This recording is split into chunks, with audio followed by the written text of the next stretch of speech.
We should talk to someone about making us like these background songs. We should talk to someone about I would making like to us have like our own battle music. yeah. That'd be dope. Hmm. All right, there's that. There's that. All right. Well, let me see. If I can get Let it be to crumble.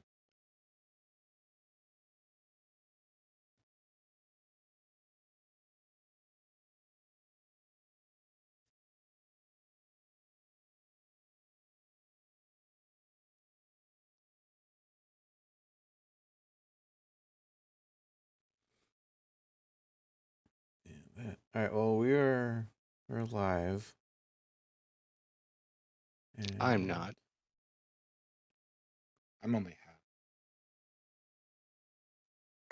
all right. Oh, we're halfway dead. Whoa. My name is Zed.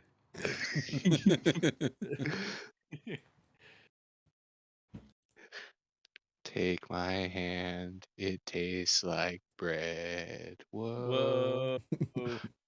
night of living dead. Gluten free Zed. Anyway. Is your Zed gluten free? Is Only in his yours Zed? hands. Oh. Let me make sure of it. Okay.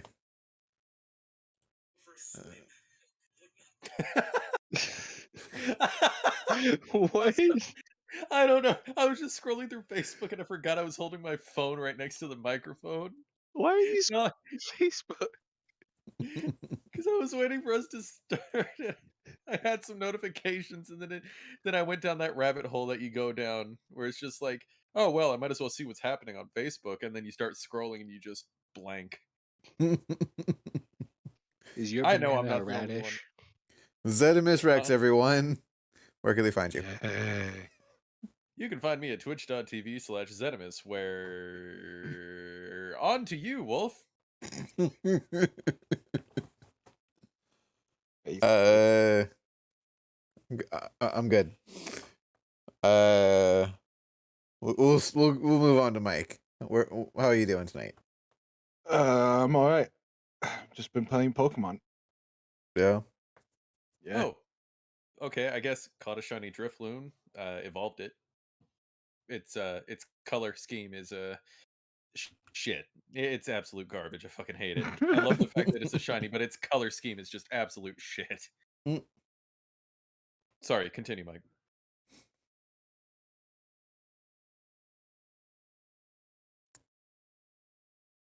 Well, anyway, Luke, where can they find you? There's not much going on, man. I don't know what to tell you. Streaming is not a thing at the moment. Yeah. It will be, but just not where I'm at.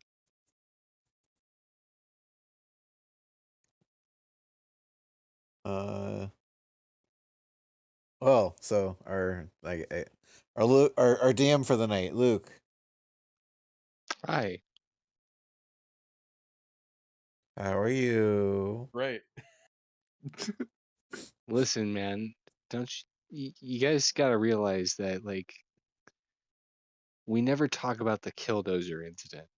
Like that happened in 2004, and I've never once heard it brought up. It's crazy. You More can of find out. these, Oh, sorry. more of these insightful topics at Wolfsbane 1025 on YouTube and Twitch.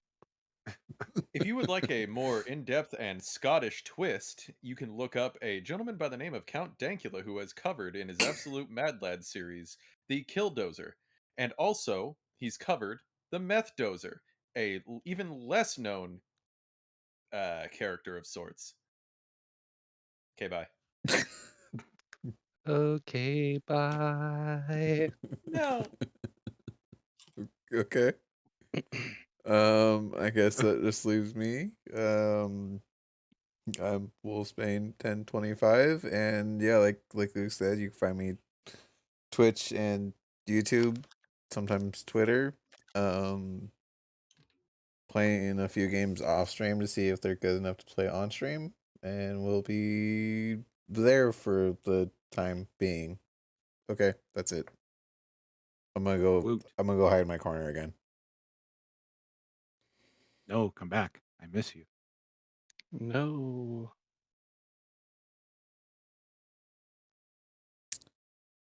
I guess that's gonna leave it to Luke then.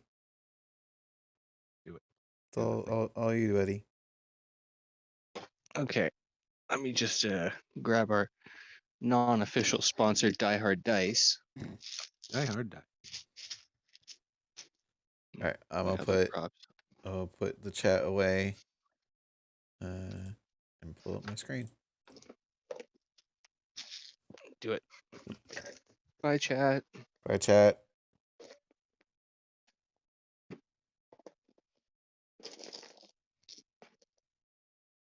Okay.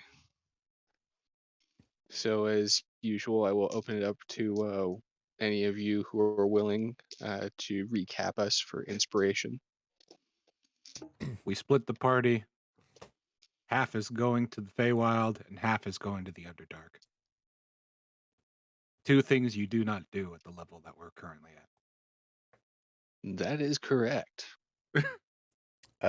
Dirk got taken so far. Well, I can't say taken, but is riding with an orc and a kenku riding a giant bat to try and get us to the next area, which I can't remember the name off the top of my head. I'll look at my notes. Yeah, why are you guys in the Underdark? We went down trying. We're Following trying to purple. find a purple worm, which you also don't do at our level. We are Yep. investigating a hole that was just outside the city that was about, what did you say, 200 feet wide and extremely deep. Yep, that is correct. Like my ex-girlfriend. What? What? What? I got the deep part, but the Jesus. Anyway, Chez, I'm gonna have to give you negative inspiration for that one. Like, I'm Uh-oh. sorry, it's written right here in the DM's guide. you get 1 point of exhaustion. I don't know what you were thinking. I don't either. Okay, it's been a week. I don't know. Get off You my knew the back. consequences of your actions. Oh, would you look at that consequences of my actions? Tyrion lays dead. Anyway, In today's episode, Tyrion blew up. Mm-hmm. they found the purple worm, or at least Tyrion did. And he blew up. The rest of the crew didn't find out. Tyrion never made it back.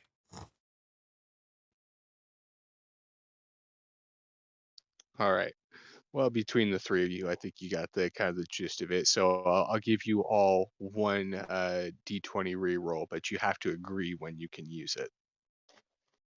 Wait. What? As a group, you have one D20 that you have to agree on when to use. Oh, okay. I see Okay. what he means. It's one collective one that all of us have to. Yes, we have one, and we all have to agree. So, like, say I had a persuasion check that needed to go off, and I failed it. I would ask, "Do you mind if I take the reroll?" Gotcha. Okay. That's only good for this session, so you know. Hey, let's pray we don't have to use it. That's Yeah. preferable. All right, I am.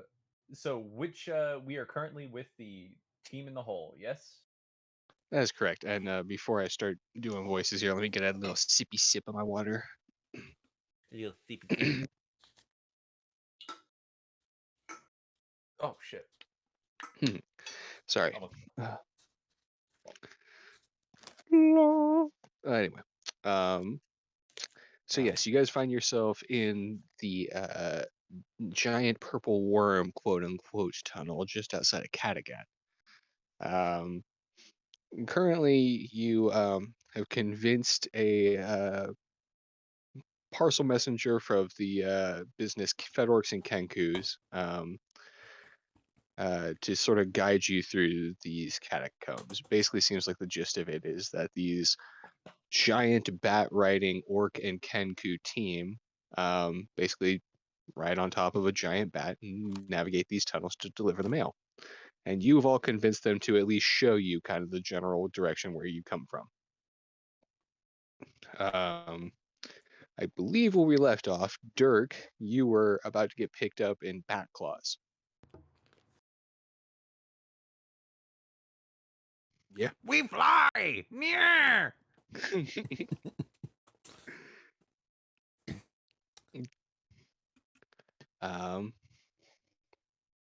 So yeah, I'm assuming that you guys resume.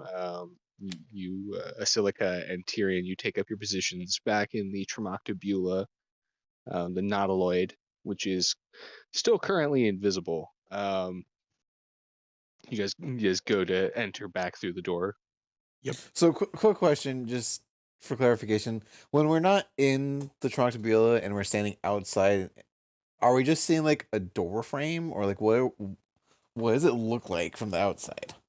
Because It we're is not literally we're not attached to the cabin anymore. It is literally a Monsters Inc. door. Okay. And then on the other side of that door is kind of like a it's literally like a kind of shimmering, kind of rainbowy surface that's very reminiscent of like a giant bubble. And then you step through that, and you're in the kind of not interdimensional, but extra dimensional space of the Tremoctabula, because it takes up no space itself, and like you can kind of see outside of it in a kind of like a 360 camera kind of view. It's a little disorienting, but you guys have all ridden in this Nautiloid enough to kind of get used to it. But on the outside of the door, yeah, the orc kind of looks at you guys, and he's like, so you like gonna drag the door? Don't worry about us. Just grab him and go. We'll follow behind. You gonna follow behind with the door? Cause like we gotta fly up to like the ceiling.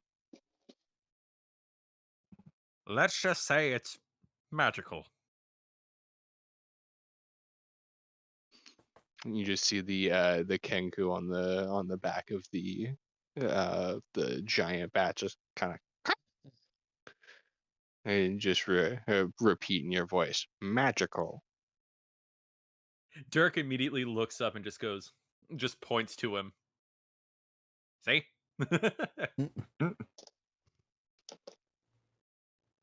And just the orc just kind of shrugs and just kind of shakes his head, just hokey magic nonsense. All right, well I guess you follow behind in your flying doors, whatever's, and just don't get lost down here. It's a veritable maze, it is. Well, lead the way. Yep. Pull it up.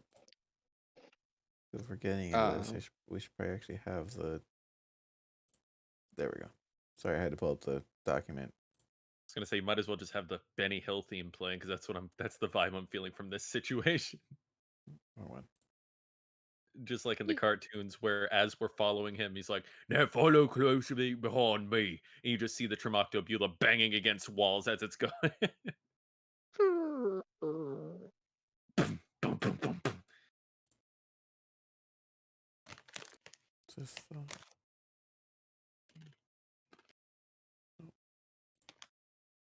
Sorry, I'm trying to pull up the actual instructions for how to pilot the Tremoctabula.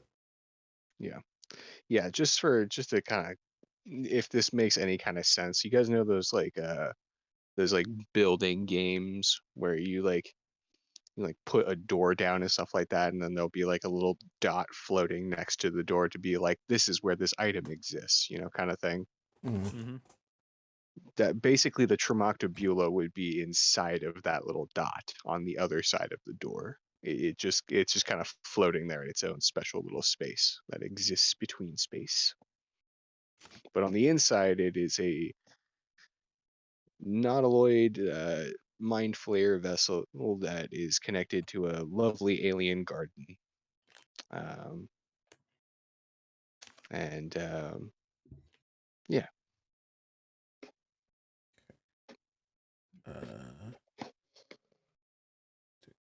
There it is. Okay. And if we're following, Tyrion's gonna hop back into the processor seat. Okay. You're gonna be a processor. All right. Mm-hmm. I'm gonna be a pilot. Okay. So you plug back in. You take your seat in the nautiloid and you plug yourself back into the matrix essentially, and the rest of your crew still being there Dirk, from the previous session. Dirk is an express package. Yes. Dirk, you T-pose, awaiting to be gripped gently and by the caress of a giant bat. And the bat sort of like grabs onto your arms and sort of flaps for a second, and you don't really budge, and then it flaps a little bit harder, and you feel yourself slowly lean kind of forward. The song, that oh god, what song was it? I think it's from Chrono Trigger. Dun, dun, dun, dun, dun, dun, dun, dun, dun, dun, dun, dun, dun, dun. And the bat kind of shrieks out. It sounds just like a bat normally would, but it's significantly louder, like I don't know, comparable to like a good guitar shred. It's just kind of shrieks as it tries to lift your giant metal body up off the ground. But you guys take to the air, and you see the Kenku sort of slide these goggles on over his eyes, and he just kind of caws out to the orc and points in a upward direction towards the ceiling. And you guys see like this room that you guys are in. It's kind of like a larger open cavern space. It's kind of difficult to describe in your mind's eye, but basically it's a larger bubble under the earth, and then there are many other caverns that sort of comb out from this. If you want to think about it, think of like a potato with roots coming off of it, and then there's just a lot of different eyes coming off of this giant cavern space. And so it's very difficult for you guys to kind of know where to go. But you guys see the Kenku sort of point up in a direction towards the ceiling, and not knowing exactly what to do, you see him sort of pull out a little hand crossbow and fire up at the cavern ceiling. And the bolt just sort of erupts into like this little flare of light, like very much like a signal flare, but it just sort of sticks at the mouth of this tunnel in the sort of northwestern corner of the cavern, kind of across from where you guys are coming in from the east. Um, and so he just sort of starts the orc just sort of snaps his reins, and he just sort of yeah, and the bat flaps up towards this cavern. And anyone who is capable of doing so can roll me a perception check. Would the underside of a bat what does it take away my perception ability? Do you have dark vision? Well, I guess there's Uh a flare here, so you can. well, at the same time, I think I do. I should. I navigated my way through the fucking bottom of the ocean, didn't I? Purely on faith. Damn. Actually, where would I check for dark vision? I don't know how that shows up on the Roll20 character sheet. I've never played a character with dark vision. I think it would be like on the first character sheet page, like kind of in the bottom right, correct? Bottom right. With the rest of your features. Oh, excuse me. I've always had to Alright. put mine in manually, so I'm not sure how it would show up if someone used the character mancer. Yeah, it should be there in the features, the bottom right. I'm a looking, but I'm not a seeing. Then you probably don't have it. All right. That's weird. You know what? You said since the flare's there, I'll just go with that and say I can Yeah. see. And with us being in the Traumatibula, at least on the processor, it says that processors and pilots have superior dark vision and can hear up to 60 feet in any direction. Yes. If Mike chooses to use you as a sensor, then yes, you can use any of your sensor abilities. Okay. So I got a 1, but it's not a natural one. Sorry, my game is going a little slower for some reason.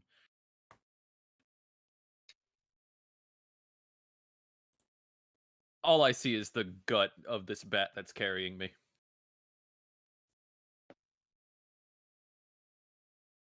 Yeah, it's a little unnerving, Dirk, as you fly up towards the ceiling. You see the light, but you can only really see it through like the weird veiny membranes of the bat wings.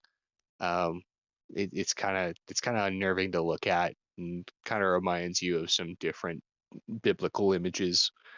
So then you look down, but as you look down, like there's no floor underneath of you. All you can really see is the darkness below, and it's really scary.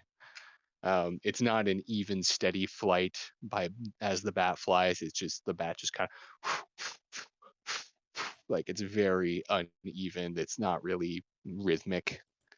It's just as it needs. Well, this is an ungodly sight.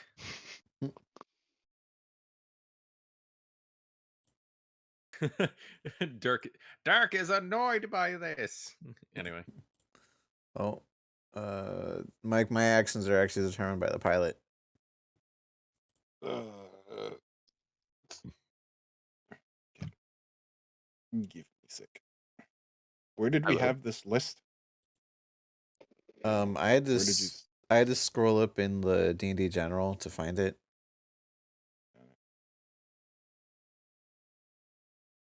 I don't know if you have the capacity to search. It's just operating the Traumatibula. Yeah. All right. D&D general, I put it under pinned, so you should be able to Nice. find the top right. Yeah.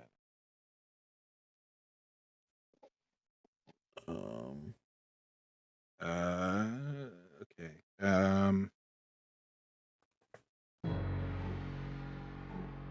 Ooh, Does that work for you?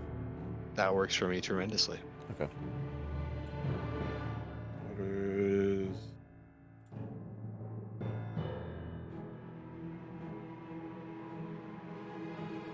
Geared, if you're there, if that's too loud, give me a heads up.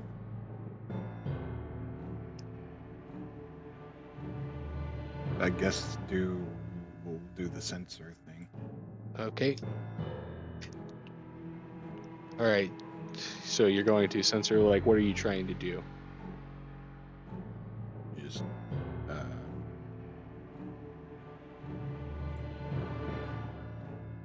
Just look around, see what's detect threats, or just make sure we're keeping up with the bat.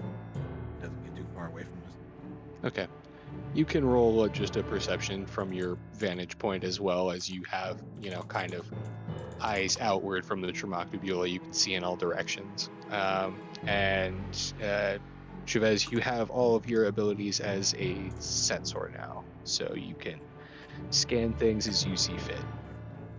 You want me to do the perception? Yeah, you can roll a general perception, and Chavez, you can do a perception as well as all of your other benefits. Okay. Silly. So I guess I'll 15. Not bad, not bad. perception. Soft 20 for perception.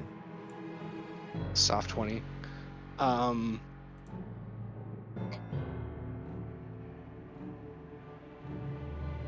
Okay. So as you guys are just kind of looking about, you look through this tunnel that the Kenku has sort of illuminated for you guys, and sure enough, with your sort of new kind of technologically enhanced vision, you kind of zoom in on a corner, kind of over by where the flare bolt is pinned into the tunnel as you kind of get closer to it. And you notice that there are some rocks along kind of a part of the edge of this tunnel. What's weird about them is that they're, kind of small, like none of them larger than maybe your thumb. Maybe none of them bigger than your fist, but some good sized rocks. And they're just floating there. They're just floating on the outside of this tunnel, as if suspended in the air by like in a space station or in zero G. And as you guys kind of move past them, you notice that there's a similar kind of trail of them, just like on your path before. You see some rocks kind of misplaced, but not following the traditional laws of gravity. Okay.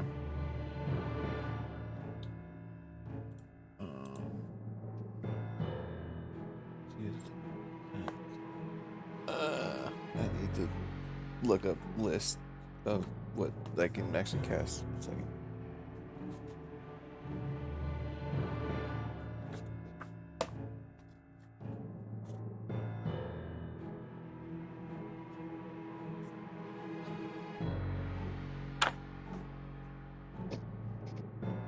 But as you guys ascend into the tunnel, this tunnel sort of you're glad that you have the ability to vertically ascend, because like it's definitely not something that you would have been easily traversable by foot. It's not something that you would have been easy to climb even with like ropes and climbing gear and things. The tunnel itself kind of corkscrews out, maybe some kind of like natural like lava duct or something like that. But in any case, it was not built by anything that had to have climbed through the ground. This tunnel is not. There's no good place to stand that you notice as you're kind of like see the walls kind of flying past you there, Dirk. And you sort of notice something that like as you are flying, you get to 5, 10, 15, half an hour, so many minutes go by. You see the Kenku regularly sort of put his goggles back on in the pitch darkness, and then just kind of look about them and then point out directions to the orc.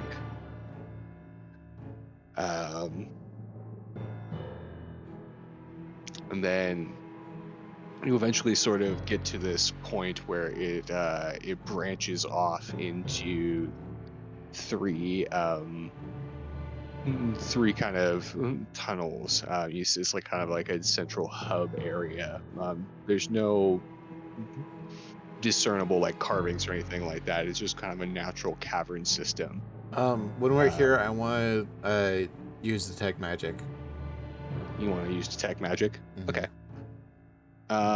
Yeah, as you detect magic, you see more of, oh god, what did I say it was before? Didn't you say it was like a purplish thing? If it's for the purple worm? I believe I said it was, yeah, but what school did I use?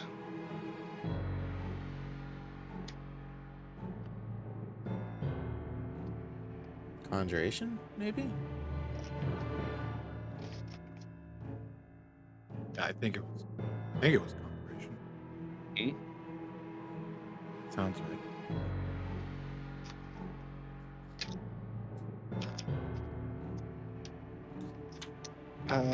Shoot. I need to find this. I need to find the spell that this is. It's transmutation. That's it.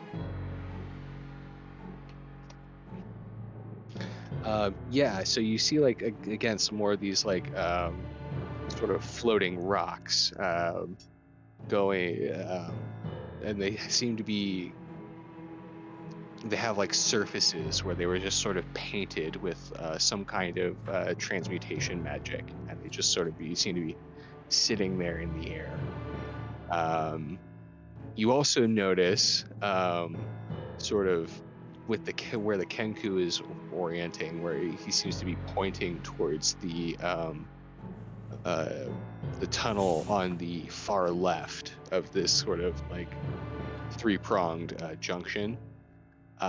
You see painted on the wall next to that cavern is a big green arrow and the logo of the Fedorks and Kenkus, glowing with illusion magic.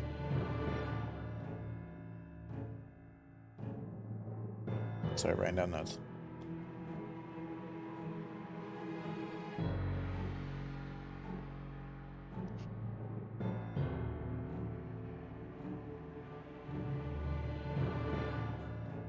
Okay. On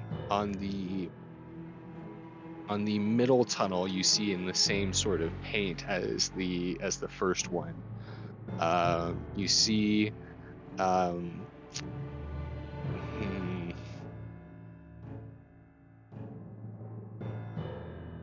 gonna say roll an insight here, just because you can kind of understand what the picture is. You want Tyrion to roll it? Yes, please. In insights. I suppose Asilica can too, since he can see everything 6. that you can. In smite. 17. 17. You see the crude face of some kind of little monster there, Tyrion, down the middle path where that arrow is. And you will see Asilica, as you're looking at it, you think to yourself, it might be some kind of goblinoid, or perhaps maybe some sort of deep gnome or something, some kind of underground sort of digging race that frequents the Underdark. You also see a red X next to it. So whatever that might indicate to you. And then the third tunnel on the far right there has a picture of a giant mushroom and another beast's head. To you, Tyrion, it could be anything. Like, it could be like a cat or a dog, maybe. To you, Asilica, it looks more like maybe like a wolf or perhaps a rat. Something with an elongated snout. And you see painted next to those, which are, again, those are painted in the same kind of green illusion paint. And then next to them is this red skull and crossbones.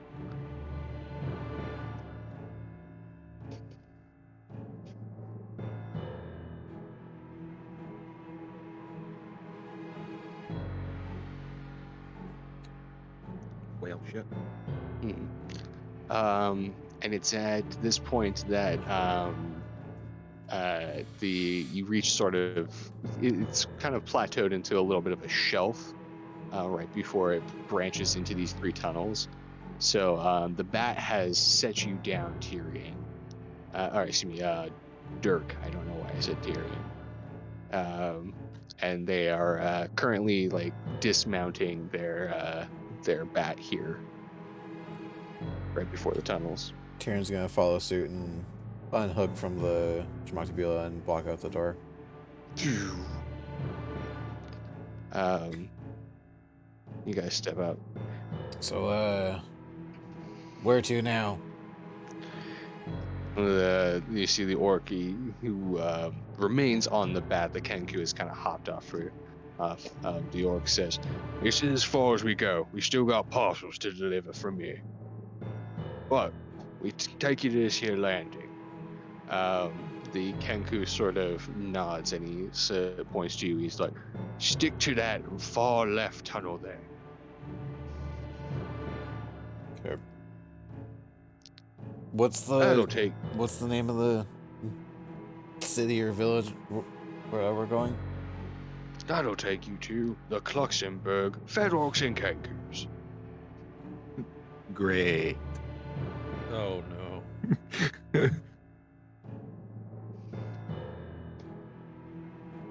Well, here's hoping that they forgot about us. I just look Do at. I I just want look to at know? Yeah, I just look at Asilica. What happened? I'll tell you about it later. Tilted head just follows behind. Tyrion just lowers it, looks down, like these guys are gonna get us killed. I'll look up at the orcs and I'll toss them 100 gold. Thanks for your help. We'll take it from here. Mm-hmm. He takes he snatches the gold. He's like, I don't know if that came through. He whistles, and kind of gives it a good jostle. He's like, "Oh mate, just some advice. Stick to the far left for 3 junctions, except for the last one. On the 4th junction, go all the way to the right." All right, so 3 lefts and a right. Got it. Yep. And whatever you do, don't get lost down there. And if you do get lost, avoid the lichen, but also avoid the lichen. Well, that's Okay. cryptic. The Kenku calls after you guys. Thank you for choosing Fedorks and Kenkus. And the bat sort of alights and they just sort of dive back down the tunnel where you guys just came from. all right, so 3 lefts, a right. Don't get lost. Avoid the lichen. And the lichen. As the orc is leaving, I'm gonna reach out into his mind. Thanks for the help. You just hear like it like both in your head and out loud in like a sort of growing faintness, just an orcish. Oh!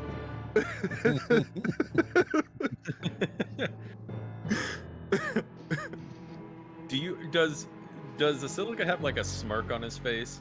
A little bit. I turn, and Dirk is just gonna assume that you played a small prank, and he's just gonna go, that is exactly what got us into this mess in the first I place. was just thanking him. He just gives the body language of a, oh, come on, man. Silica, I haven't been part of one of your previous pranks. This might not be the best place to do it. Hey, man. I approve. Don't get me wrong. I approve. But this might not be the time or place. And when Tyrion tells you, man, this might not be a good time for that. I just walk up to him, put my hand on his wherever his forehead is. Who are you? Dead face. What if Stares what you if dead have in a the face. Stares you dead in the face. Turns and walks into the Schmoctabula. Let's go. I just like I don't like I just keep holding on to his head. So like he just dragging me with him. Was you just get off? Just get off. Off. No. Get No. Dirk, let's go. Get off. I swear, God. You guys take your seats back in the Tremoctopula. You plug back into the Matrix. Dirk, I believe you were choosing to be a arcane battery, correct? Or are you changing that up now? I shall be battery. You're a battery? Okay. You will find that just as from last time, Salim, who is also was commanded to be a battery. He's Who's- holding that one extra arcane charge for you. Oh, So thank you, Salim. how many charges do we have right now?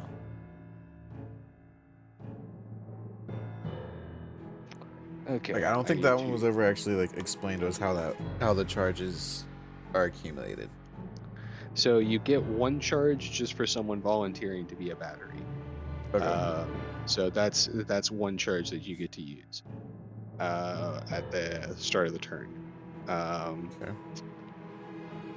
And then additionally, like if you are a magic casting creature, you can use your own mana. And it also includes like class specific mana points like key and stuff like that, and sorcery points. You can generate essentially what did I say here? So I'm gonna assume it's based off of how many spell slots you've got when it comes to arcane users. Yeah, so basically Okay. they can use their mana to create more energy. And then as a processor, you use that energy for your own abilities and attacks and things like that when it's time to do stuff. Okay. So technically you're using one passively as a sensor, but you have one person there as a battery, so it's fine. Okay. And now you have people there and an additional charge. So you have a total of 3 charges right now. Well, and Battlestar should be hooked up to a battery. That is correct. So you have 4 charges. Okay, so we currently have 4 charges. Okay. Yep. And then the batteries can also do. Oh, I think this is actually what you used. Never mind. As a processor, can I use any of my own, or is it just off of what's in a battery? It's just off of how many people you have as batteries. Okay. So they are your mana points. Okay. They can also provide magical shielding to the Tremoctopula. Yes, I believe that one's actually used through the battery. Yep. If this is correct. And we can get into that more once we get into like how that works in combat and stuff Yeah. like that. If you ever get into combat in the Tremoctopula, which can happen. Hoping we don't. Yeah. It'd be kind of like it's I'm trying to make it seem like it's not too different from being attacked in a submarine. I hope that's coming across. Mm-hmm. Right. Anyway, yeah, you guys all plug back into the Matrix. Do you have any other questions? No, I just wanted to get that clarified. Okay. So you guys choose to take the which of the branching paths? Well, we were told 3 lefts and a right, so let's go left. Okay. You go left. It's a very narrow kind of Think skinny. not too crooked path. In fact, there's some places where you're not entirely sure the door is going to fit. But it goes off without a hitch. You don't even scrape anything.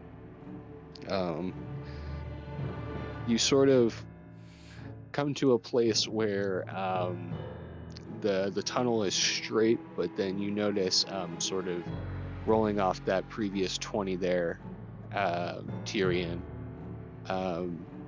You notice that where the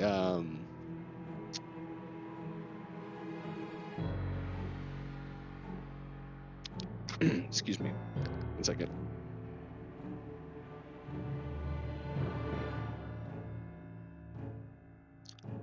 When you can feel the sneeze coming. Sorry. So you notice as you are sort of coming up to a junction, there's a sort of crack off to the right that sort of branches off like a Y. Okay. Um,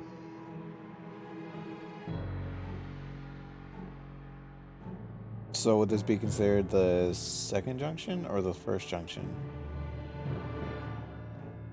I will just say for the sake of it, this appears to be the second junction. Okay, well. I will leave it up to our pilot at this point. Left. Okay. You continue straight being the left path.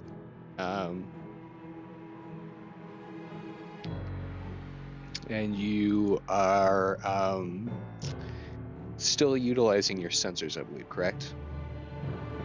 Yes. Mm-hmm. So as you guys travel for about another 20 minutes or so, you come up to another sort of three branching fork where basically there's a tunnel that comes straight at you from the right. There is a path directly in front of you, and then there is a sharp 90-degree left. So it's basically just a four-way intersection. Left. Using your using your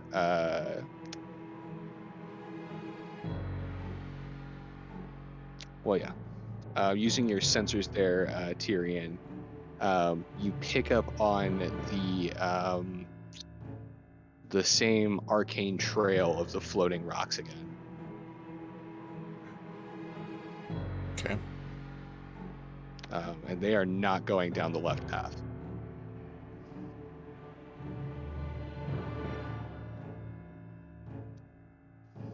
Crap. Can I say anything back to the pilots, or is that... I can see what he's saying. Yeah, technically the most communication you can have right now is you can look at things. And that they will utilize your vision and what you're focusing on. Okay. Can I see Tyrion? Like, can I see? It's not so much that you can see him. There is like a camera on the main deck. If you mean, can you see him physically? Yeah. Yeah, you can look at him. He is plugged into his sort of a Viking-esque sort of wooden chair. It looks like something of a throne with carved handles, and you see Tyrion, the Viking dragonborn, is sitting there, seemingly unconscious. I wouldn't be able to like see him react if I would ask him a question.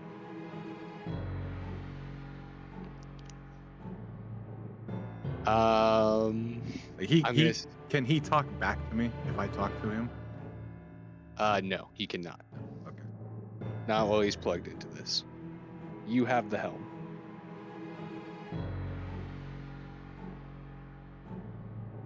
Well, guys, that's why we're down here.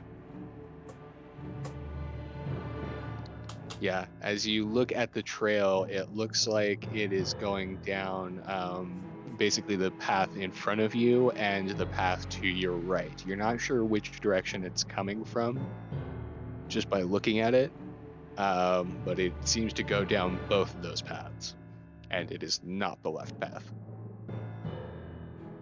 Wait, both paths. I thought it was split up into 4. Yeah, so it's not the path that's behind you, and it's not the path to the left. So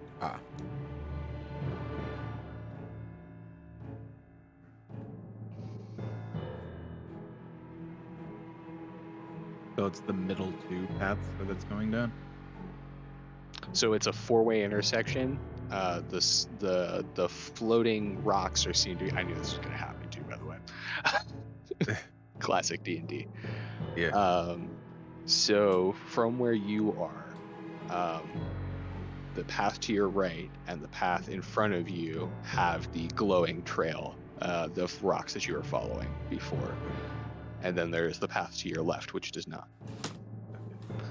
The path to your left is a little bit smaller, but the other two paths seem significantly wider.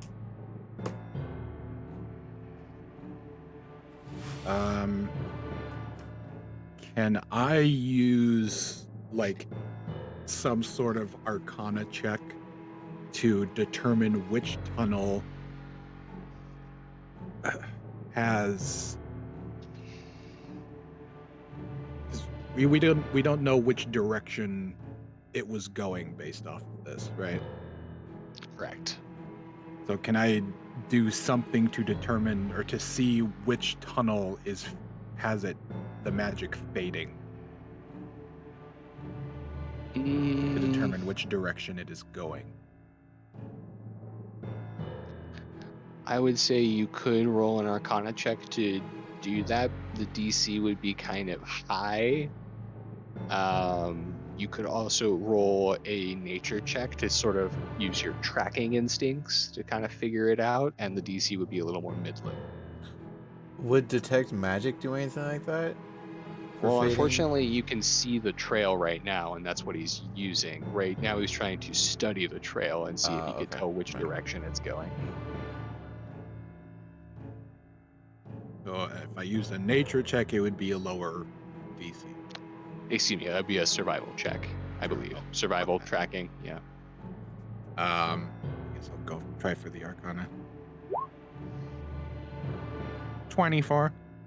24. The path seems to be significantly stronger in front of you. Meaning that would be like kind of the newer trail. The trail kind of off to your right seems like there's a slight fading. Annoyingly enough to you, Tyrion, you can actually tell kind of which direction the movement might be going, but you can't say anything right now, and it's frustrating. Like, I know how to track. All right, well, I guess I'm just going to take us forward and follow the trail. If things get too dicey, we can head back here. And then we'll just turn right at that point.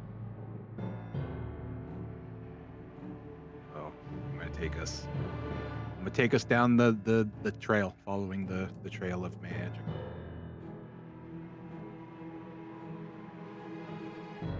Okay. That's why we came here. Following this thing. So you choose to go down the middle path. Yes. All right. As you go down the middle path, I need you to roll initiative. No, I'm kidding. Fuck! The Underdark has come alive and it's trying to kill us. Attack the darkness. No, as you guys progress forward, you come to what looks like it might have been another junction of some kind. But it seems to be like there's a lot of rocks that have been like shoved into the other tunnels, like some kind of like cave in at some point, and perhaps the tunnel that you're in now is a newer tunnel that sort of bisected it. So the only way you have to go for now is forward, following the same magical path. Follow it. Mm-hmm. And as you move forward, you guys notice something. Go ahead and roll me another perception there to people with eyes. I'm blind. 11. 14.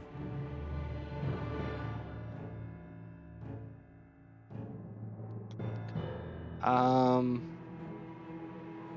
I need to look how much dark vision did I give you guys in this 60 thing? feet. 60 feet. As you guys progress forward, you see the trail gets it becomes a little less linear. You guys seem to open up into a larger pocketed area, where it looks like how do I describe this? It almost looks like there are like shelves like next to you on the other side, very irregular, rounded out shelves. For those of you guys who have maybe been to the ape caves, know what I'm talking about. Where it's just like these multiple tiers, and it almost looks like the bottom of a river almost. But it opens up to a much larger space beyond your dark vision, and you have no idea really how far it goes. I forgot to mention too, if you'll notice, I believe.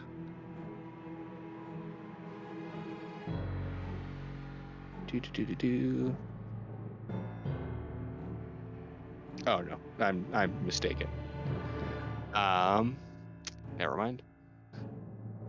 Yeah. So as you sort of are here about, you notice that the trail becomes like less linear. It doesn't necessarily follow this groove that you guys are currently in at the bottom of this sort of shelved ravine. And you notice that the path gets a lot more sporadic, um, and even like skips over in places. It's going up onto the shelves and things like that. And you notice that the rocks there, like that have been kind of flung out, but just remain floating in the air, waiting for something to sort of bump into them, it seems.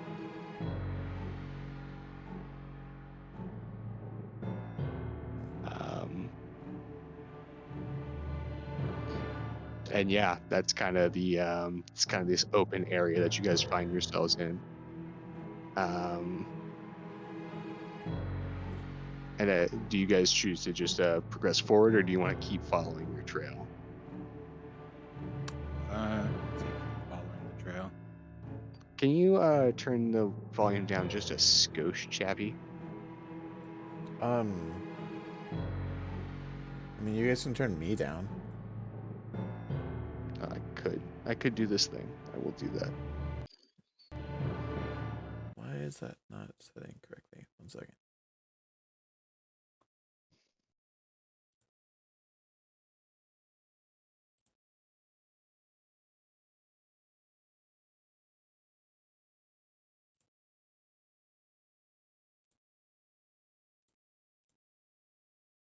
I don't know how to do thing.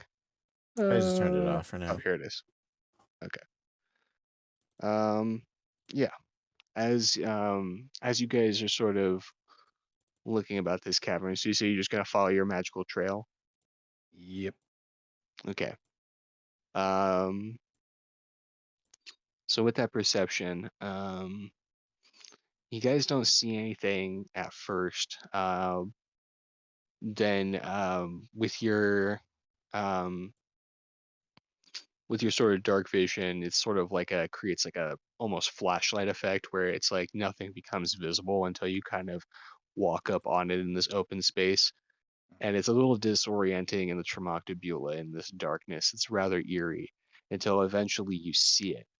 Um, you just kind of almost trip over it. It feels like to all of you, although none of you have access to your legs right now. You see the corpse of a creature just kind of come out in front of you following this magic trail. And you see kind of through your magic eyes there, Tyrion, this sort of um, pattern of just these drag lines all over around the area, um, kind of partially covered up by the blood of whatever this being is in this area, kind of scattered all over very aggressively. It's not the purple worm, is it? No, it looks humanoid and somewhat small. Oh, If you'd like to, you can try to identify it. yeah. I would say, Silica, this is just you for this one. I would go with a history or arcana check. The same. Both. Let's do history. 25. History. Yeah. I need to look these guys up because I always forget their actual how to pronounce their fucking name.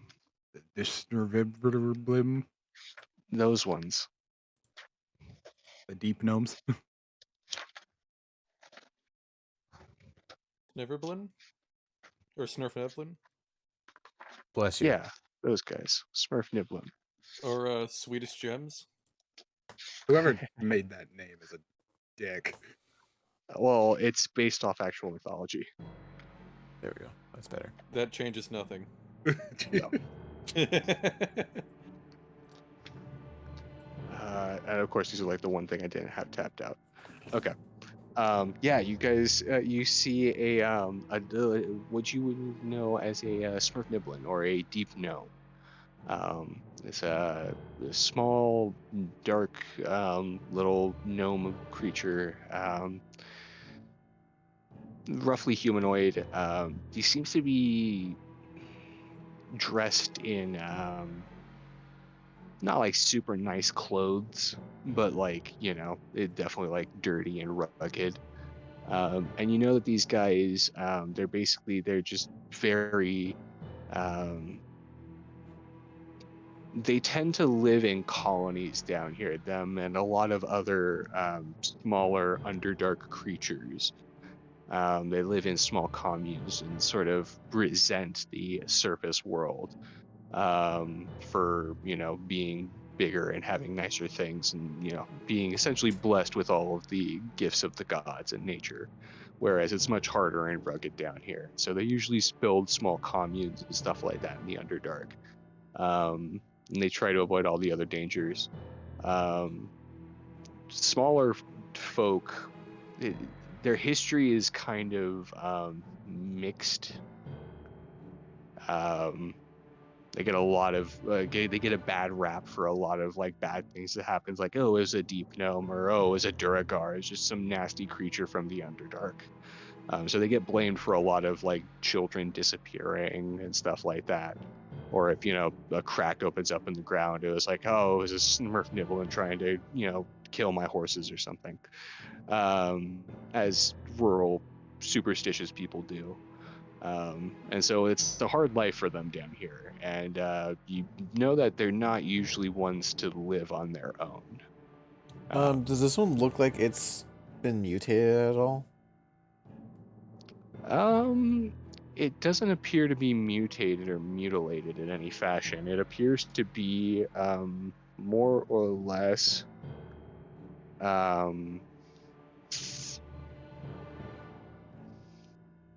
Just surface deprived? I'm trying to think about how to, because I can't really describe. Well, I will say I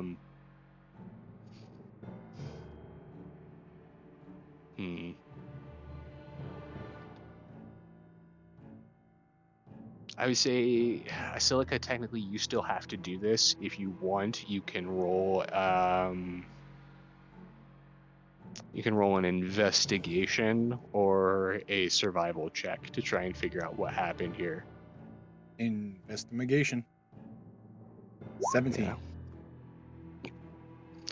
As you're sort of looking from the outside and using Tyrion's eyes to sort of zoom in and stuff like that, you see that this thing looks like it was hit really hard, really fast. Like, it, not a lot to describe it with in ye old terms, but from our perspective, it looked like he got hit by a car. Want to cast He got Shatter? hit by a purple worm. Yeah. Did anyone get the license plate of that purple worm? Mm-hmm. I'm gonna cast Shatter and say fuck it. Yeah. I will say, Tyrion, go ahead and also give me one more perception here, just kind of working in tandem here with the Silica. 13. 13. As you're kind of looking about, guys, together, You notice that it looks like his head seems to have suffered significantly worse trauma.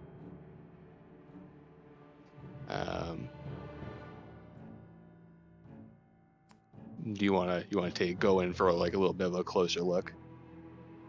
Sure. Yeah. How far from, like, how close is he to where the door would be? That's up to a silica. I mean, so like, I'm gonna assume because we could see him, he's within 60 feet, right? Yeah, he's within 60 feet. And I played it like you kind of like almost stumbled on him. So I'd say like at least 30 feet. But like it's up to a silica to decide how close you guys want to get. I mean, enough to be able to examine him properly. Yeah. So as you get closer to him, yeah. So like you want to be like right over the guy. Yeah. Okay. So as this door leans in close, Tyrion's gonna unhook and get out. A cartoon door with eyes and a mouth, and the eyebrows just grows a curious look and just leans in.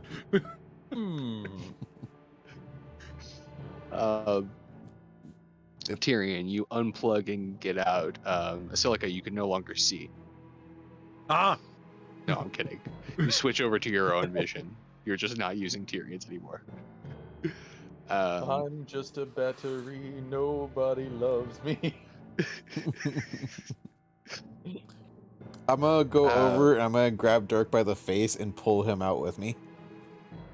Do you really want to do that? No. You'll kill him. Maybe. I'm just if that's what you want to do. You legally have to tell me. No. I'm Okay. gonna leave that up to him.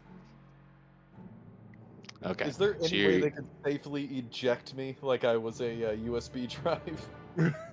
technically, yes, a silica could. A Please do that. I silica. don't want to lose my character. You can also just get out if you want. Detach Balasar, please. Press the I'm gonna. detach dragon dog button.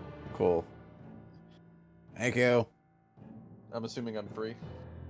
I Yep, will you can get press out if you the want. detach holy man button.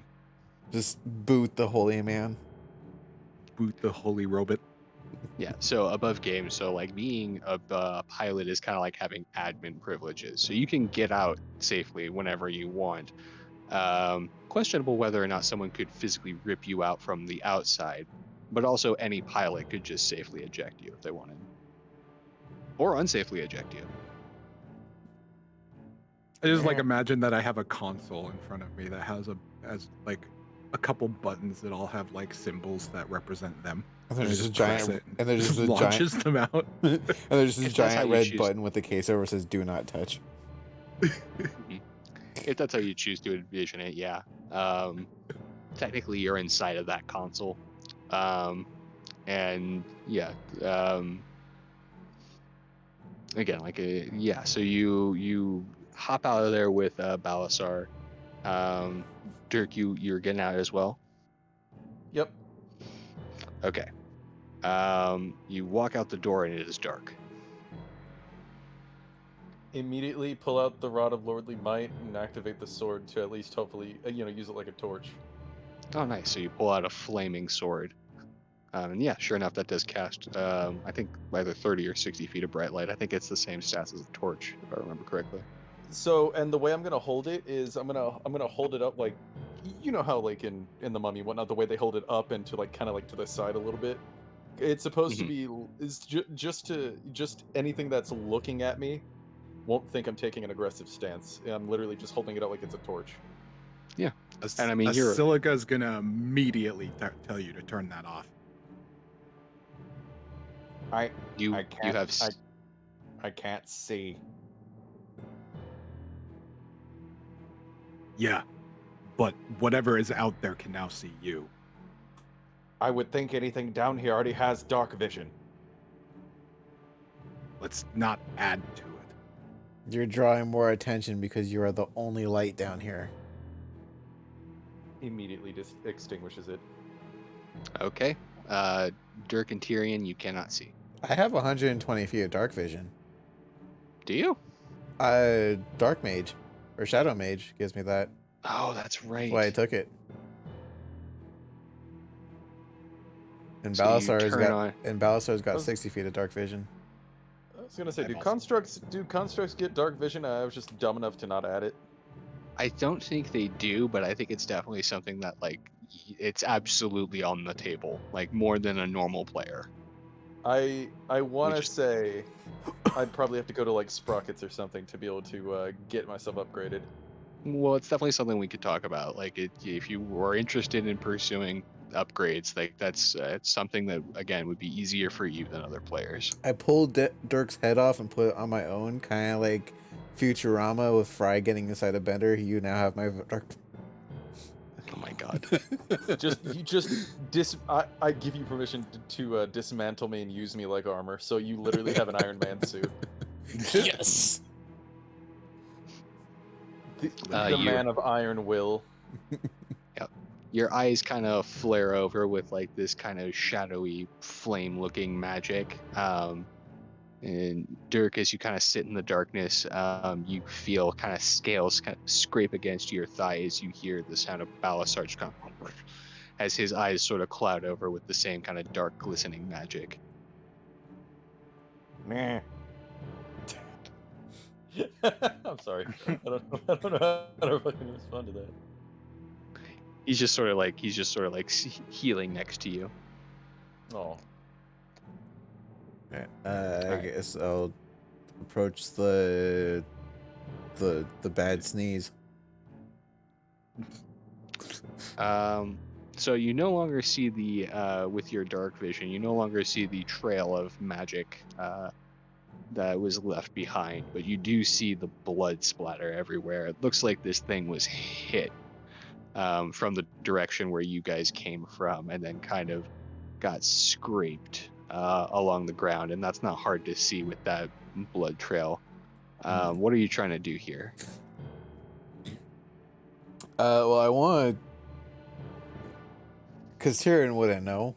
I'm gonna try and interact with the sneeze, The sneeze? basically, because I want to ask if it knows. I want to get a license plate number. Okay, so you're trying to like investigate this person on the ground? Yes. This little Smurf Niblin? Is it still like conscious, or is it like just out? It's dead. It's Oh, like dead. it's absolutely dead. Okay. It looks like it got hit by a car. It is not moving. You don't see breathing. Okay. Were you trying to? Are you trying to? I mean, you can confirm whether or not it's dead. What are you trying to do here? Just trying to, like, what information are you looking for? I want to see if they're. Crap. Did it look like the body was like dragged, or did it look like it got hit and dropped?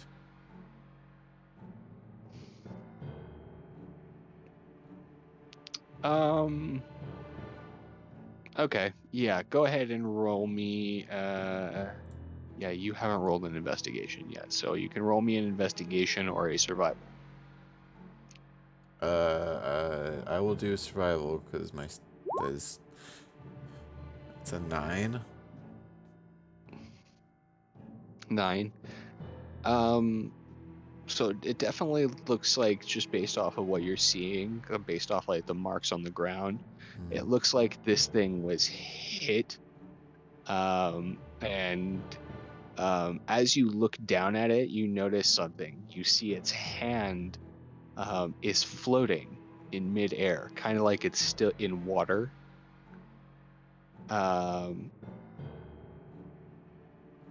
That's not terrifying in the And so slightest. you said there were like rocks and stuff like that still around. Are they floating in the air? Yeah, in that same fashion. Okay. You see, there's not a lot of them, but there's here and there. In fact, there's a lot more small ones than big ones in this area. Okay. Are they like directly next to us, or are they like kind of out like a couple feet? They're everywhere. Like Okay. they like you're at this point. They're kind of like you're knocking into them as you walk.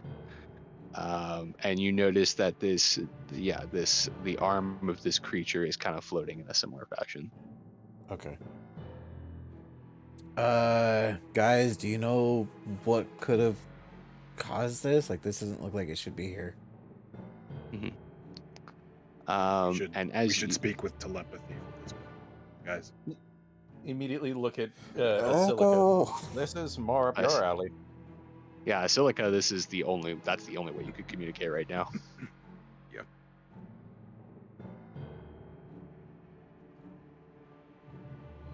All right, well then I guess in our head, do you know what's going on here? I don't know this stuff. Well, I mean, it's obvious. This deep gnome was in the wrong place at the wrong time. Given the way that these rocks are floating around, I bet the purple worm is around here somewhere. Tyrion's gonna look down at the deep gnome in his head, just shout as loud as he can. In his head, I went, "Sucks to be you, man." As you look down at the deep gnome, you get a good look at his head. Mm-hmm. And you notice a very similar mark on the sort of back right of his head that you've seen on the Jarl and Kattegat. Oh, okay. Sounds something. Dirk immediately looks at you because he views that as taunting the deceased, which is what you're doing, and you just see his eyes. Huh? Oh no, you're right. I mean, I can't really see it, I would say, but I can at least hear you guys talking about it.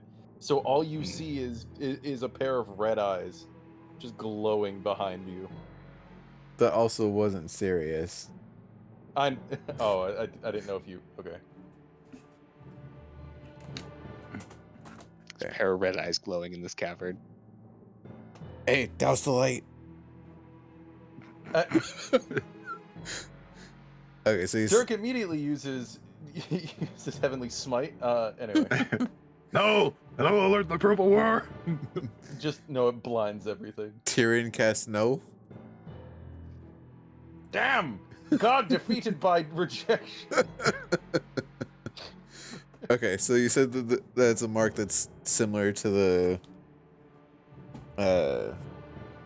from Kattegat. Okay, so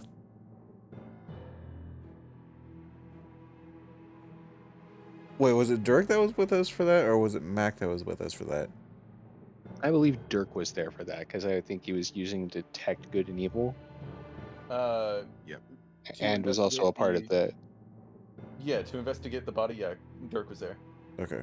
Yeah. Dirk, does this look familiar to you? So I think we've seen this before. I will roll perception or investigation. Or does Yeah, anything about the deep gnome kind of? What are you trying to figure out there, Dirk?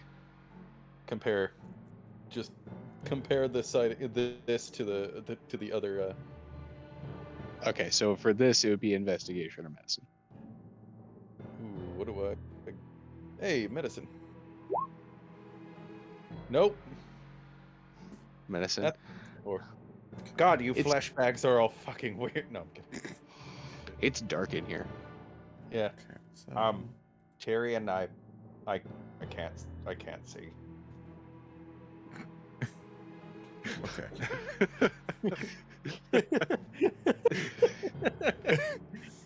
I'm sorry. Basilica, are you getting anything? Like,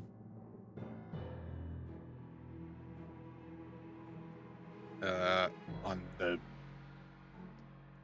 in general, symbol?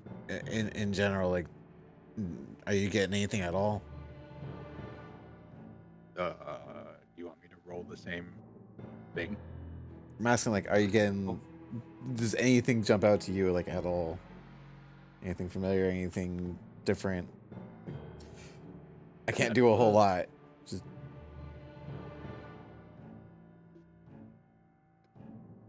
I will say with your investigation there, Silica, as you look down at this, the the kind of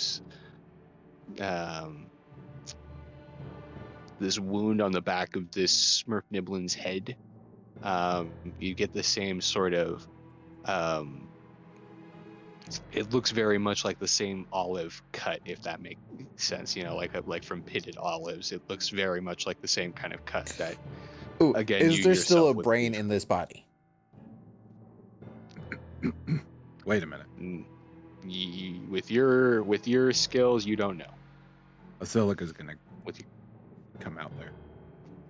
you gonna come out. Yeah. Okay.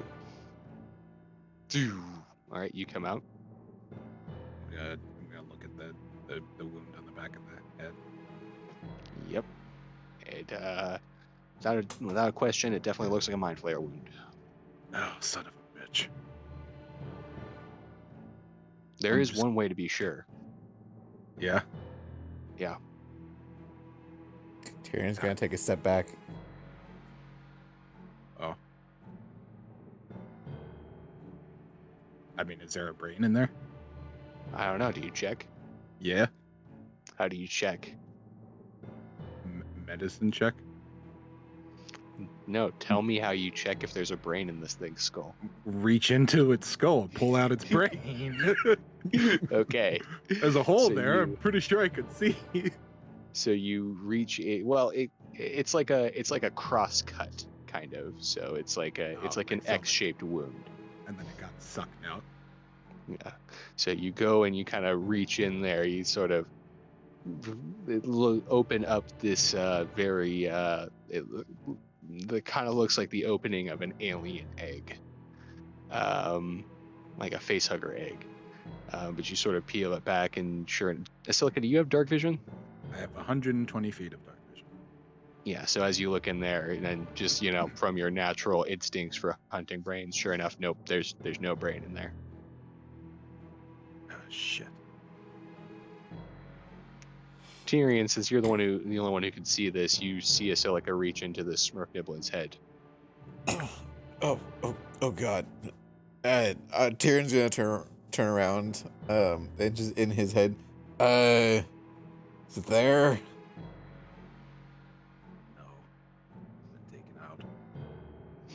You can just hear in the back of your head there, Tyrion, just feeling a bit squeamish there, Nosman, from Amvo.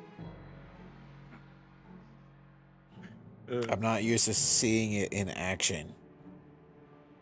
You just hear him kind of chuckling in the back of your brain from the Tremoctabula. I'm gonna stand up and look around the immediate area, see if I can see anything with my 120. Yeah, go ahead and roll me a perception. Perception. Can I give him advantage? Because I would... 21. Oh, never mind. Doesn't even need it. As you look around, you see just kind of on the edge, maybe about 100 feet out from you, sort of up on the ledge, kind of to the north by northwest of you. You see a few more bodies, a little bit bigger than this one, and you also see what appears to be some kind of debris that doesn't quite fit in with the rest of the terrain. It doesn't look like rocks or anything like that. It's kind of hard to make out what it is, even with your nice dark vision there, just because it's in black and white and it's kind of 100 feet away. But you do see like some stuff that's definitely clearly not like rocks and stuff like that, sort of scattered about with hard to say how many bodies, maybe a good 3 or 4.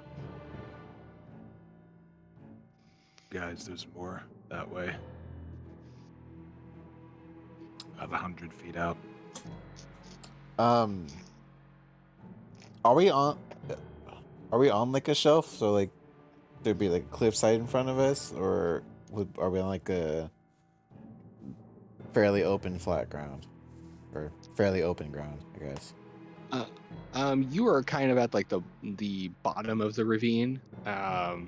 There is a shelf that's just about like a good like 5 feet high, like right next to you. That's like kind of like the first step, and then it sort of like goes up at a ramp.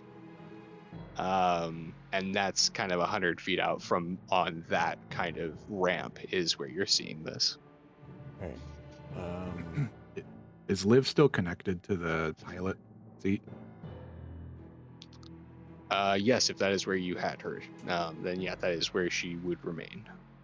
Yeah, I think right now we've got Liv as a pilot, Kark is a processor, and Salim is a battery. Yep, sounds right. So they are currently your hired hands and family members are piloting the Tremartabula. So we just want to head over there and check it out. Yeah. See if we could learn anything more. Okay. I'm just gonna tell Liv to follow behind us. Instead of going back in the ship, we'll just walk over there. Yep. And the door just kind of slides along the ground behind you guys.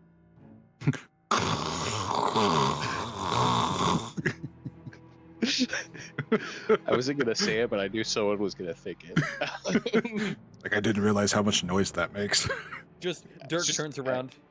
Dirk turns around. Dorian, pick up your feet. you just see if fucking the door grow arms and lifts up the door like a skirt and starts tiptoeing. Just the sound of wood grating against like stone and gravel, like echoing throughout this otherwise quiet cavern.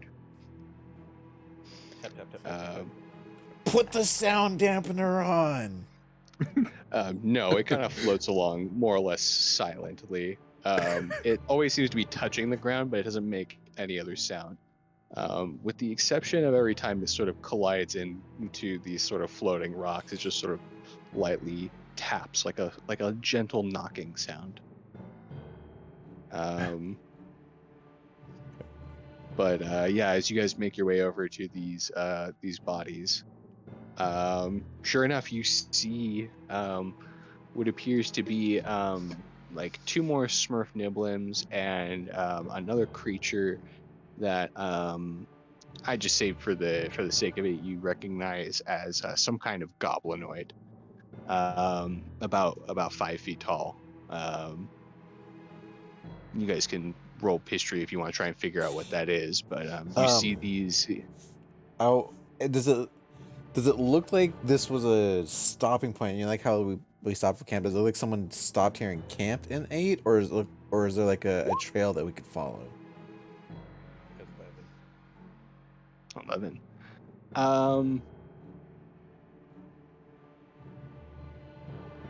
So as you guys are, so I'll get to that in a second. So as you are looking at this guy, Dirk, you can identify this creature as a hobgoblin.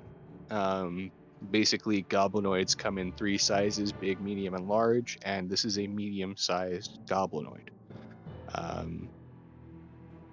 They are they're kind of interesting because you know, they're not necessarily on the high end of the totem pole where they're like the big strong ones like bugbears, and they're not like the little crafty ones like goblinoids. So they typically just kind of become soldiers, but that's not really a lot more that you know about them, other than that they're just, you know, typically very, you know, ready for hire and easy to instruct kind of creatures that often live in the Underdark. But as you kind of are looking out at these guys, you see a lot of like wooden planks with sort of rough nails kind of strewn about the debris that was mentioned before. And the silica, as you sort of are looking about further to the north, you see sort of kind of built off of these steps. As you go further into the cavern, are more buildings, like sort of ramshackle buildings. You don't see any lights or anything like that, but it definitely some kind of structure that's just sort of perched onto this cliff with very rough wooden boards. So people And have, that's again, people have like kind of like haphazardly lived here, kind of look.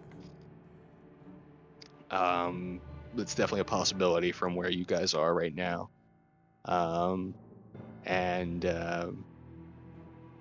Yeah, these guys just seem to be on the edge of what looks, what you guys are seeing as potentially small structure, or potentially large structure, excuse me.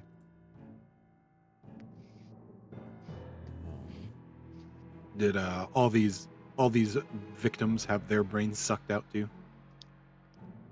I'm just gonna say, yeah, as you kind of look out at them with your dark vision, yeah, you're seeing similar marks on each of them. We'll just say that, knowing what to look for, yeah, you're seeing that. All right, do we want to investigate that building over there? Tyrion was already gonna start walking over there. Is there an actual door to this, or does it look like there's a hole or to the structure? As you get closer to it, it's not a building. It's more like it's hard to describe. It looks like several shacks kind of shoved together. To anyone who's a fan of Demon Souls, you might know what I'm talking about here. The plague level. It's just several. Ew. It's almost like a small town built on the edge of these sort of shelves, and you see like in places there's even kind of railing going along the edge of the shelves. And it goes on for like it's hard to, again, like even with your 120 feet, it's hard to see how much of this cavern area might be. But once you guys have gotten to the edge of it, it is taking up like most of your vision. And like as you look to the other side of the ravine, you see other structures on the other side of the chasm as well. How well lit is this? There's no lights anywhere, it seems. Ah, good. Are we seeing like any kind of movement other than like the rocks? Like, can we discern like if it's any like humanoid or any creatures that are like this? Like how you can see like shadows of stuff moving in the dark. Yeah, go ahead and roll me another perception if you like. I'm gonna tie a rope around Tyrion's waist, just so when he starts walking, I'll know to start walking. Oh no, that's every time you kind of like fall behind, like as you were walking with them, as Silica and Tyrion are kind of taking a look about the cavern. Balasar will like go start to move on, and he'll look up at you and he'll kind of herd you a little bit. Oh, that's a 10. Thank you, little one. Yeah, Oh, but you can totally do that if you like. Luke, remember? Oh no, if you I'm being told me herded, to. that's fine. You told me to remind you. I remember my passive perception. If you use it, is 21. Your passive perception is 21. As a result of the observant feat. But that is correct. That is an excellent time to remind me. So let me roll for these guys. I mean, if we're using passive, then my passive perception is a 13. my passive investigation is 22, whatever the fuck that means. It's kind of a hard one to move. It's like when you Sherlock's home and you just kind of walk in and casually glance at everything and start figuring stuff out before you even touch it. Yeah. Like you wouldn't be able to like you still might need to manipulate things if you want to go in for a closer look, but it could be useful.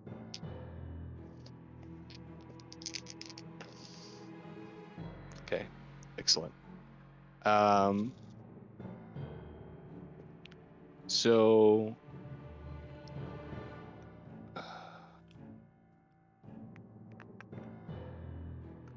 Tyrion, as you're kind of looking about things like that, you kind of rubbing the dark magic in your eyes. It's a little disorienting. It's just like it's a lot like being out in the in the ocean or something like that. Like you can just like you can't see anything past the edge of your little bubble, and then like stuff just starts materializing in front of you. So like you think it's just open darkness, or that might be the edge of a cliff right there, and then all of a sudden there'll just be a big old building, like a door and stuff like that. You guys at this point have like walked past like a couple of these shacks and things. You're not really seeing anything.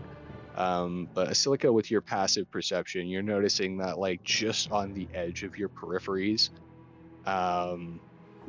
you notice that there are little shadows, specifically above you, like on the higher shelves and on like the roofs of some of these buildings.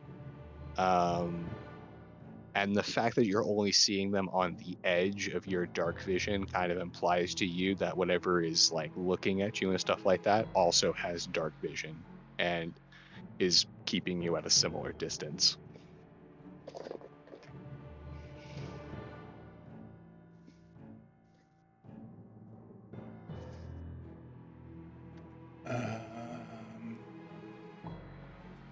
Do we hear anything else other than like clacking?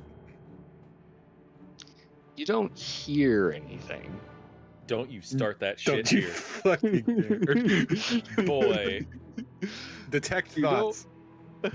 You don't want me to say anything. Detect thoughts. Oh man, they all want your money down here. Bring it, Casting bitch. detect thoughts.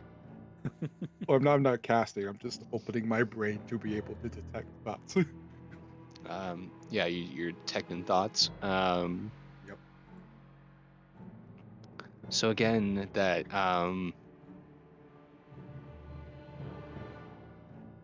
so with that, it just sort of like you just sort of lets you probe for surface level thoughts and instincts and things like that. And then if you want to probe deeper, you can choose to do so, as my remembrance. Yeah, but they become aware that you were doing so. Yes. So you're just kind of keeping out your feelers and not probing anyone, I'm assuming. Yeah, for right now. Okay. So as you are sort of like you like kind of focusing on the shadows on the edge of your dark vision, sort of hear like these kind of whispering, like even in thoughts, like it seems to feel like whispering, like shh, shh, or shut up, or like oh, avoid danger. Things Can I like roll? that. Wait, do I hear that? Or can I... What language is that No, in? isn't that something? Wouldn't that be It would something? it would only be me. Yeah, hearing because it. that's something he's using Oh, with his okay. head. Okay. If it was telepathy, you guys would be able to hear it, but this is me actually like trying to detect thoughts rather than Oh no, have that's... something Yeah, fair enough. communicate with I you. bet. Yeah. But I do speak deep speech and undercommon, whichever of those applies to this situation, if they do. Yeah, you're definitely getting like a good mix of like common and undercommon. It seems like you're getting some words like a different word for danger. It's like oh shit, or like move and stuff like that. It's kind of hard to like keep eyes because much like again like they're keeping you at a distance, right? So like even like they're not always within the range of your telepathy either. Like they're kind of flitting on the outside of that because it's roughly the same distance as your dark vision. Yeah. And so like you're just getting snippets of like little whispers here and there. All right, I'm gonna communicate with the guys and tell them. All right, there's something watching us. They're at a distance and they're keeping that distance, but they know we're here.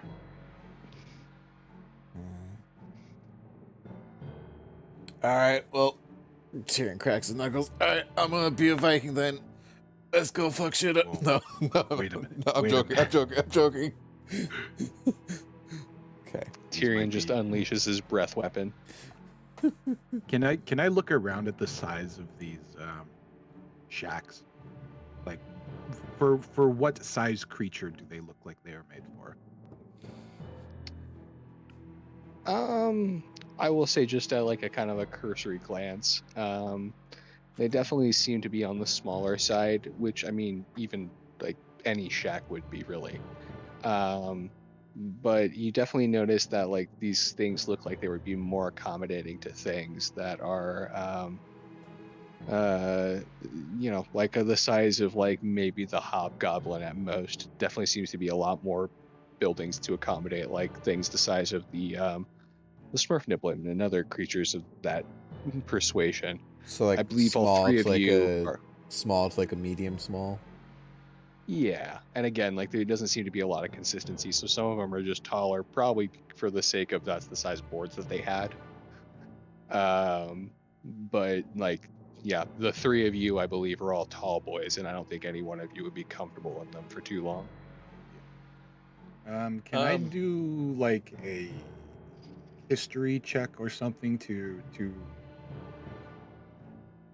kind of remember or determine if the deep gnomes are like a friendly race or if they're like a peaceful race or if they're like anything that like if I recall from the archives if they are their alignment. Yes. Okay, I'll get to that in a second. What were you gonna say, Brent? Oh, well, Dirk can't really see too much, but I'm sure he can. He can probably tell that it's pretty it would be pretty unstable for him to walk on. Right? Are we standing in a goblinoid structure? That's kind of what you're not inside any of the structures yet. You're kind of walking on the again, so like these structures are kind of built on the sides of like these shelf cliffs. So like if you could kind of think about it like the cave cliffs, it kind of like steps out almost like Pokemon terrain. You know, And I get it. yeah. Sorry. And so like this cave again, like it's hard to get any kind of dimensions, but the cave seems to be a lot of that. It extends higher and farther than either of your party's dark vision. I'd say you probably have traveled, I don't know, what, like a good couple 100 feet into this at this point. Can't wait for Chavez to build this. Yeah. Fuck off. Chavez just has a sweat drop just forming. Just add it to the list of things I need to build. All right, so so Dirk will actually say out loud, not to brag, but I feel as though these structures are usually meant to hold bugbears. I'm heavier than a regular bugbear. I don't think these are going to hold my weight. The structures? Well, we're not going inside. Oh, I thought we were. We won't even fit there. Well, then that was the player's misunderstanding. Dirk does not say that. You go ahead and try and fit in there, buddy. Let me know how that goes. Tyrion's gonna look around. I am a walking bulldozer. Tyrion's I could say like. Go for it. I was just gonna say like, yeah, definitely all three of you feel like NBA players walking in this place. Now, if you take Michael Jordan and you try to put him into a house owned by one of the members of the Lollipop Guild. Anyway. Tyrion's gonna look around at the buildings up above him, around, and just out loud, he's gonna shout, "Hello!" We're going in circles at this point. On that note, Asilica, unfortunately, with your history check, you know that I didn't make a history check. You actually did earlier when you first inspected the guy, when you first determined he was a Smurf Nibbler. You rolled a 24. Oh, 24. So yes. That was a 25. Oh, excuse me. It was a 25. I just scrolled up a little bit. That'll give you all of it. All the information. So Smurf Niblin and goblinoids and stuff like that, they all seem to have like a kind of similar reputation of being basically wicked creatures. They're to be scorned and distrusted. They're often suspected of being slavers. Like the idea is that, like, and some of this might just be like, old wives' tales, when, mothers telling their children, if you're naughty, the Smurf nibbling or the hobgoblins will drag you down into the Underdark. But they are known to be slavers. That is one of the many things that said about them. Realistically, they're probably not that different than most people, and you really wouldn't know without knowing what settlement this is. For all you know, it could be a lot harder for them in the Norselands, um, especially with the heavy dwarf presence, because dwarves like to push other things out of their minds and stuff. So they could be really aggressive towards surface people, but you really don't know because you have no idea where you are, and everyone you've met is dead. Great. Hello, are there any animals down here? I will now see what becomes of his incessant shouting. I will clothesline Tyrion I will with absorb my element. shield. Huh? I will absorb element. You'll absorb the metal in my shield? Absorb elemental Absorb iron. these hands in a second. Tyrion, as you call out to the darkness,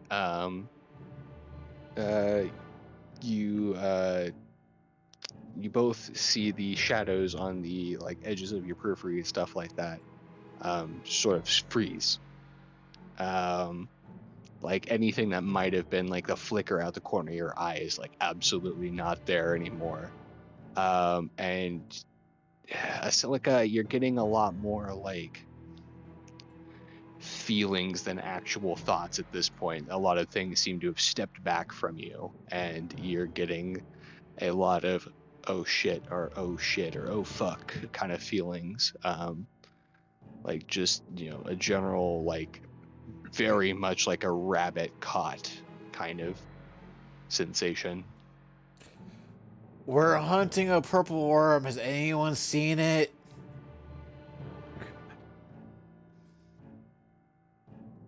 Roll me a persuasion check.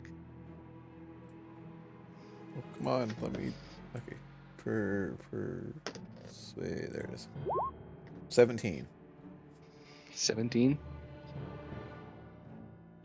You get no response. Damn. Okay. Oh fuck. And just to clarify, you're saying this in common? Yeah. Okay. Sure. What else can I do? I'll just yell out in undercommon, we mean you no harm. Persuasion with advantage. Not very high. 9. We do still have that reroll. Do you want me to waste it on this? My question was, do you feel like we should? I don't know. I mean, One of us could die later. I mean, we've only got it okay. for. No, that's fair. That's fair. I was just reminding everyone that we have it. Yeah, but we don't know if we're gonna actually get into a fight or not. That doesn't matter. And this roll makes sense for Asilica. Okay. Okay. No, what I'm saying is that doesn't matter. It was a re-roll, period, not just in combat. That's fair. Okay. Yeah. Anyway, no, but sorry, continue. Yeah. So what is? I assume the 9 gets me nowhere. Nope. Okay. Dirk, are you the people person? Cracks his knuckles, breaks his fingers. No, Dirk the human. They fall off. Tyrion, if you could. No. All right, 1 second. Let me get my axe out. I have mending. Okay. Hello? We mean you no harm.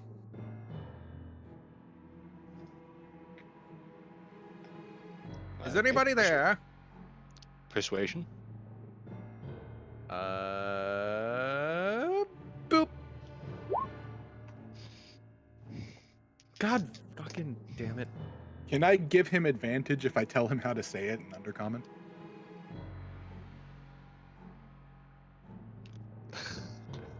I'm gonna say no. Okay.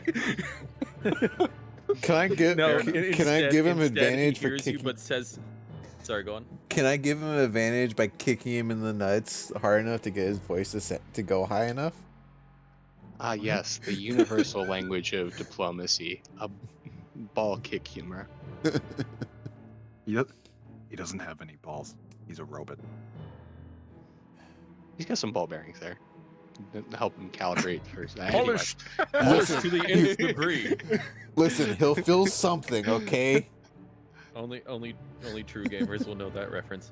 I Anyway, got it immediately, and I appreciate you. yay, Oh god. bros. Anyway, Oh god, I Okay. got that reference. Okay, let's get back to the game. okay. Hmm. I mean, I'm kind of out of options. The next thing that, like, the only things that I can really do is fight at this point.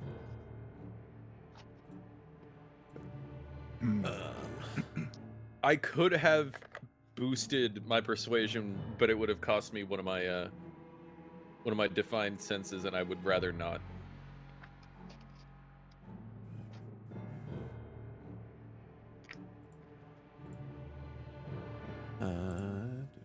Is there like an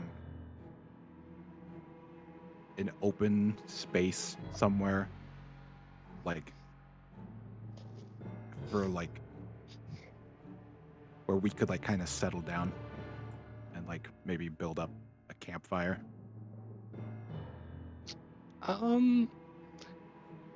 Yeah, the walkway that you're on, it's not perfectly even, and you know the buildings kind of jut at different places, but it looks like it goes from being about like, you know, maybe like 5 to 10 feet wide in places, and like there are parts of it that are kind of railed off. You could probably set up a fire on the edge of one of those maybe, but it would be basically kind of like exposed on one side, the cliff side, and then completely invisible from the side that, you know, is kind of against the wall. Does that make sense? Yeah. I'm down. I'm down for it. I'm kind of running out of options. Either that, or we could just leave. Does this whole thing just like this whole town just go upwardly on like a cliff face or like a wall, kind of? How do I describe this?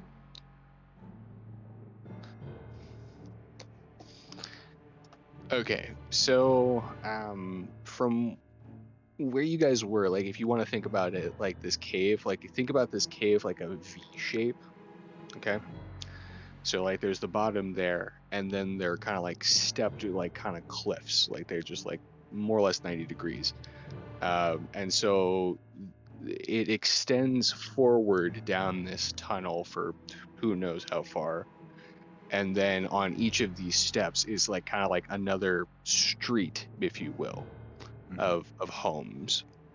And they all just seem to be made out of wooden structures. Some of them, as you look inside, look like they may be like kind of carved into the ground a little bit. You guys also haven't explored any of these buildings.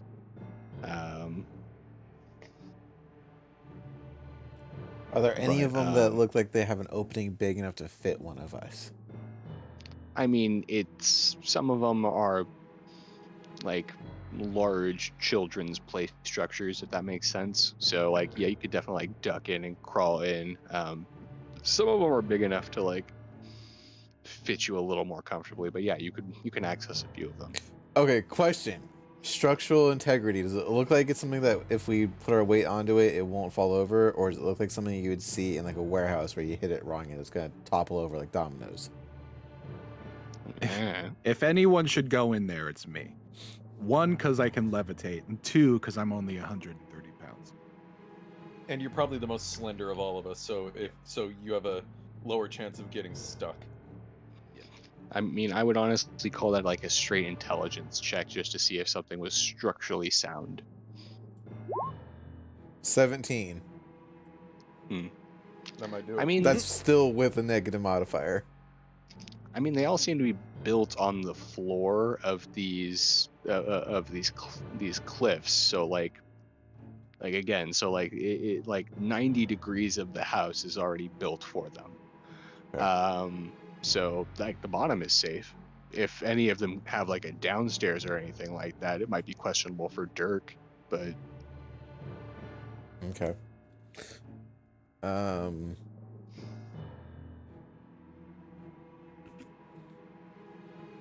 Ahsoka, I'm probably gonna be too big for these places. You might want to go inside. Well, I don't want to just go into their houses if they're here watching us. I mean, they're not coming out to talk to us. What else can we really do? I'm working on it. Okay. So I'm gonna set up. I'm gonna set up a campfire, and I'm gonna start cooking food. okay. Do you want a survival to kind of look for wood and stuff like that at the bottom of this cave? Yes. Can I help? Okay. Can I give him would he get advantage with my wander? Break apart a fucking door. Well, my wanderer. I'm a wanderer, so I mean, would that benefit at all? I'm gonna say not here, but you can both roll. You can both roll survival checks if you like. 19. 19. Yeah, as you look around, you see that there's actually quite a bit of wood. I'm taking your door. Yeah. As you are kind of like looking about it as a silica, recommends staring up a campfire. You kind of move a little bit further on, and you notice something as you're kind of moving forward. Some of the buildings and stuff like that have been like crushed. It seems like completely broken in, and there's a lot of like spare wood all over the place. You're not sure what happens, but what happened, but there's. It just looks like there's like these very like ramshackle huts. Have a few of them are just like completely shattered, and you're able to very quickly find pieces of them.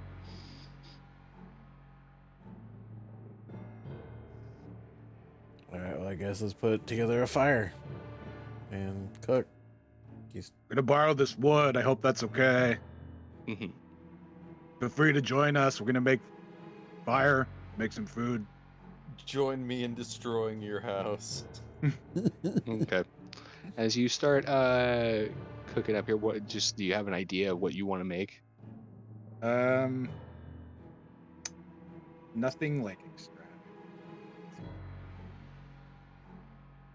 Meat. Yeah, Probably. I gotta turn you up a little bit. You got quiet there. Sorry. I'm looking over my notes. Yeah, just meat. Just Is there anything that we might be able to like scavenge, like cave mushrooms or anything like that? I'll say with that investigation check, yeah, you're able to find a few like what appear to be like edible mushrooms and things, a few tubers that resemble potatoes to you, and you hope to God are edible. Mechanically, they are because you are able to just automatically find food like that. But Tyrion doesn't actually know. can I? We're gonna do like a check on them to see if Silica, I they're found edible. these.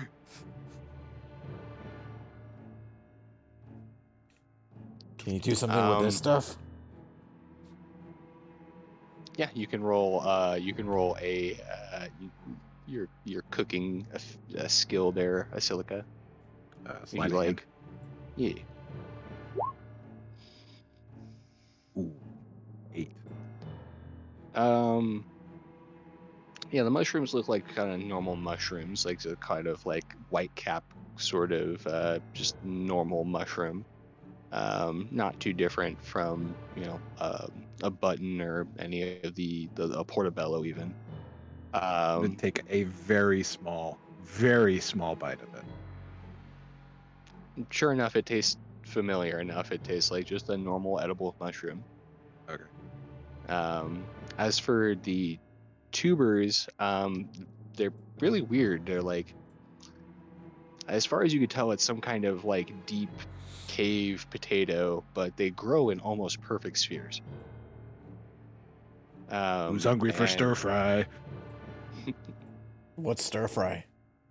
You'll find I out. don't eat. To take a handful of it, you will eat and you will like it. Oh no, what are you doing? I don't even have a mouthful. I will find a hole and cram it into there. roll for Oh, robot. That's what God. she said. Oh wait, no, Okay. sorry, other way around. I think it would be all right if we took a quick break here. I have to pee. Yeah, no, Yeah. it's fine. Samey. Yep, let me pull up. Oh shit. Let me turn this off. Let me do. Nope. The Seattle coming in with the rate of 8. Wow. Okay. Hi, Raiders. We're playing D&D. If you guys haven't picked up on that one, we're doing our Odd Company. We do it, every other weekend. But yeah, we're gonna take a quick break. We'll be back shortly, or at least I'll still be here because I plan ahead and have stuff next to me. How's everyone doing tonight? Doing good, feeling good. Yeah. Nice. Yeah. How's Pokemon been treating you? Oh, dude, I'm loving it. Are you? It's a real breath of fresh air. Feels like an actual RPG. Nice. Like, I mean, Pokemon with a leveling system and all that. It is an RPG, but this feels more like. So I haven't I'm looked too. I haven't looked too much into it, but is it was like the top down kind of system, like what you would see with like the older games, or is it like a actual? Think Breath of the Wild, but with Pokemon. Never played Breath of the Wild, but Breath of the Wild is an open like open third world person. Oh, RPG. open. Is it third person? So yes, so you Okay. have like full scope, you can turn your camera and all that. You're not Nice. stuck to the tiles like in the old games. Oh, thank God. Okay, I might. So like, and when I say like do Breath that. of the Wild, like you can actually go around, pick up resources. You have to make, or you can buy your own Pokeballs, but Mhm. to start, you have to start making them. So you Okay. find resources for that. Who says you can see the sky? Okay, Garrett. Yeah, he ain't wrong. That's good. I think the last Pokemon game that I played was, I want to say Black and White back in like high school. Right? It was either Black and White or X and Y. I want to say Black and White. I could actually just go over to the shelf with all my games on it and look, but I don't want to. All right. I was like, like, who's hungry for stir fry? What's stir fry? So you know how like you cook meat like No. on an open flame, Yeah. generally in like a skillet or some type of pan or pot. Wait. It's kind You of don't like just use that. you don't just use a stick and put it over the fire. Mind Well, blown. it's kind of like that, but not meat and all vegetables. It's kind of like that, but better. not. It's kind of like that, but worse because it's vegetables and we're carnivore. Yes, we're carnivores. What are vegetables? Nah, Listen, filling if us my up. dog won't eat it, I won't eat it. My dog will eat anything. That's a nice amount of dirt. I knew you were a dirty dirt eater. God damn it.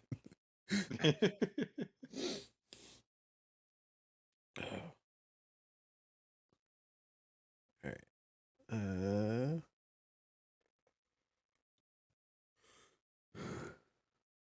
Seattle, you still there? Is he alive? He raided us a little bit ago. I saw. Well, I mean, Yeah. I didn't see. Like, I didn't have Twitch up because limited. Yeah. I had it up on my phone, but because we are in the middle of stuff, I didn't want to say anything.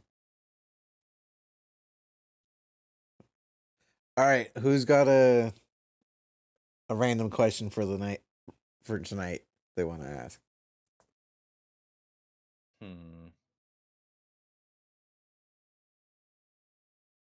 Ooh, okay. I got one. What's your go-to meal? Like if you're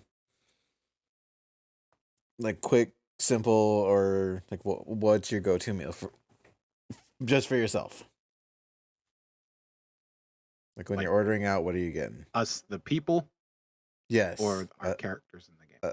Us, the people, because we're not in The session. answer in game would be brains, but but only because I have to. Yes. In real life, I would say probably teriyaki.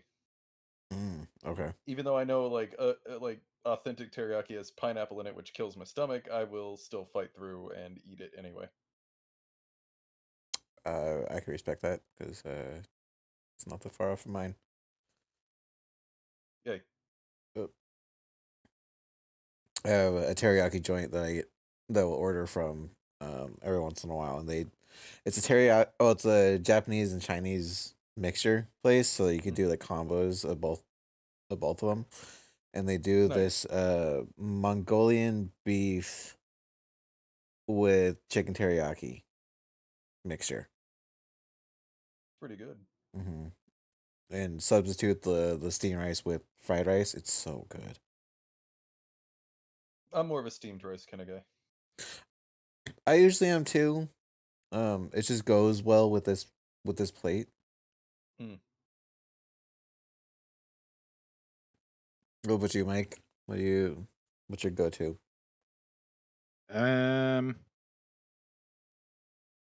Hard to say. Changes usually. Yeah. I don't usually stick to one thing. Okay. But pizza usually. What kind of pizza? Usually like a meat lovers or something. I feel it. He one likes thing I've the been meat. kind of getting into, or wanting to, sorry, not getting into, wanting to get into, cheese pizza, but with pesto, or adding pesto. Yeah. I don't know. I can't think of a lot of places that'll substitute for pesto. There's one place that's actually near me that sells it as an actual like an item. Oh, nice. Mm-hmm. Nice. I don't remember if it costed anything, but extra to add the pesto, or if it was like an actual item. Either I can't remember if it's an item on the menu already, or if it's an addition you can add to it. Okay.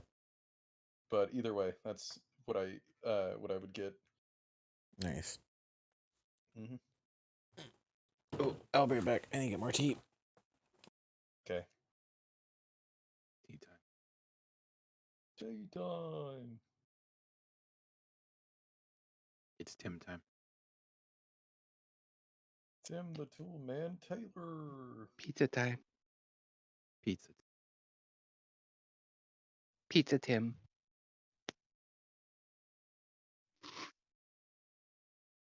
Ace pizza team.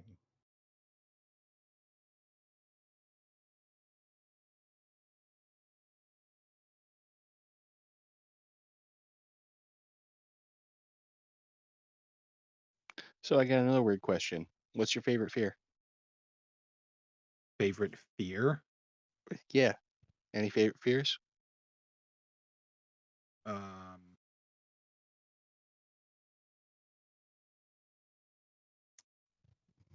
you okay?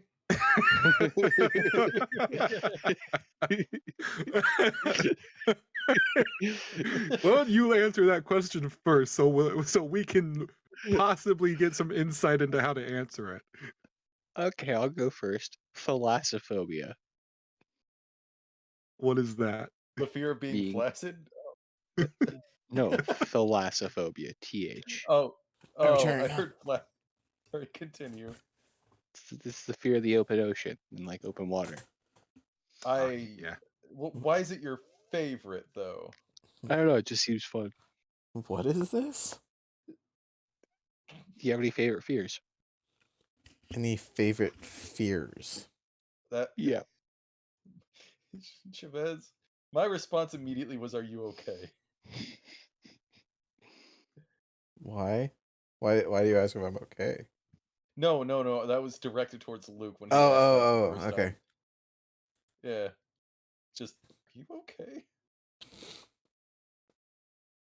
It's so weird, the combat system in Pokemon. Like you can basically run around in battle now as your character. You just run around the battlefield, and it's just like I just want to run over to the opponent and just punch him in the face. Like it just feels like you can do that, but you can't. Yeah, it's like it really doesn't amount to anything. I get Yeah. it, and maybe for an immersion reason, but like Yeah. it overall, it really has no purpose.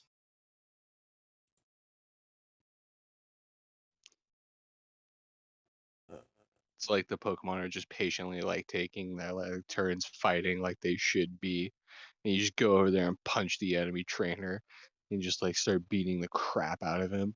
And the Pokemon are like just like freak the fuck out, and they hit their Pokemon just like runs up and bites you. They're just both standing there holding each other, shaking, not knowing what to do. It's like I don't understand. He's not normally violent, but the dude's fucking punched me. No one does that. What's that? Let's go over and cold clock him. All right, fight's over now. I win. Grabs Magnemite out of the air and just throws it at a dude's face. I will win this fight by throwing a motherfucker at another motherfucker. All right, we're done. Throws a Voltorb by accident. Place explodes. Character just does Peter Griffin's Family Guy thing where he stares freaked out and just slowly backs out of the room and closes the door. Step one. Congratulations, one-handed. Geared. Apparently, Geared caught a Pichu.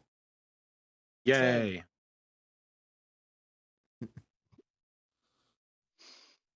Step one, what? Congratulations, Geared. I was down in Texas the other day, and I definitely caught a Pikachu. You know what I'm saying? Oh no. Hell no. Yeah. Bill Nye. All right, wheel back. Everyone good to go? Ready when you are, Chief. Luke, you good to go? I am Jolton. All right. Well, I'm gonna put chat away. Bye, chat. We will catch you. We'll catch you later. Good luck raising your Pichu. Yeah, one I second. saw what you meant by the Alpha Steelix. That thing is terrifying. Right. Anyway, off goes the game. All right, we good? All right, let's get back to structural damage. Yeah, give me. All right. Okay, there we go. Dirty But deeds don't get cheap. the daughter walked in and just put a random sand dial on my desk and walked out. Nice. I have no clue why. You have this long.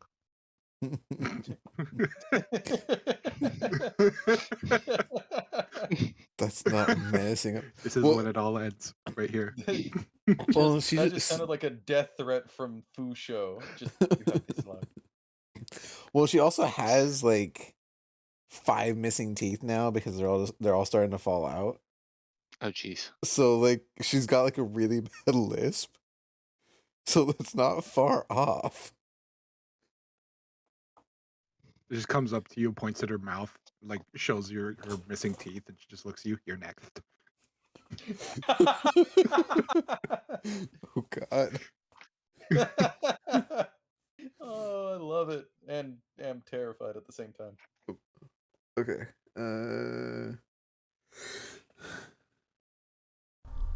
That's terrifying yet oddly hilarious. That's not the one I wanted. Actually, for it being an open, vast cave, does that work better, or was the one I had work more suiting? This one works. Okay.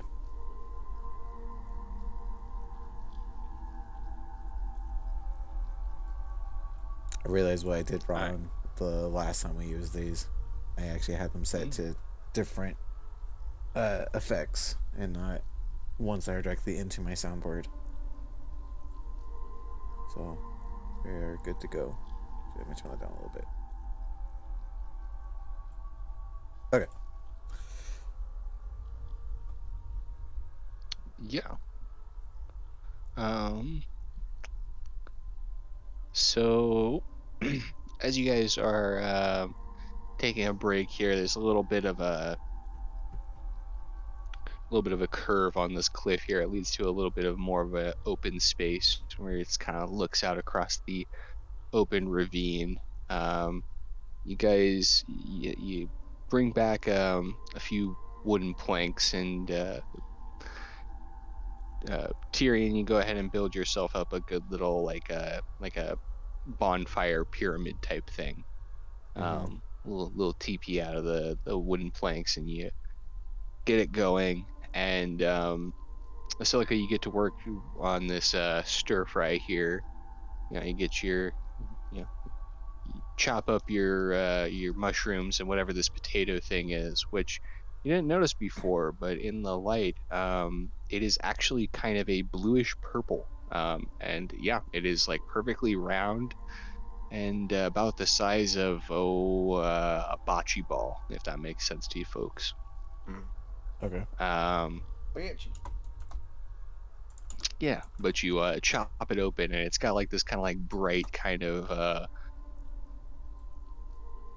like kind of from like purpley blue to kind of like robin's egg blue gradient towards the middle. And you chop it up with a little bit of your dried venison rations. You get like a little bit of a stir fry going. Pour a little honey over it for some glaze. Keep a few carrots on you because you can't leave an adventure without carrots. Come on now. And so you get a nice little colorful stir fry going, and soon enough, the without a whole lot of natural air to push anything around, the area around you guys quickly begins to smell like delicious fried food. That was the plan.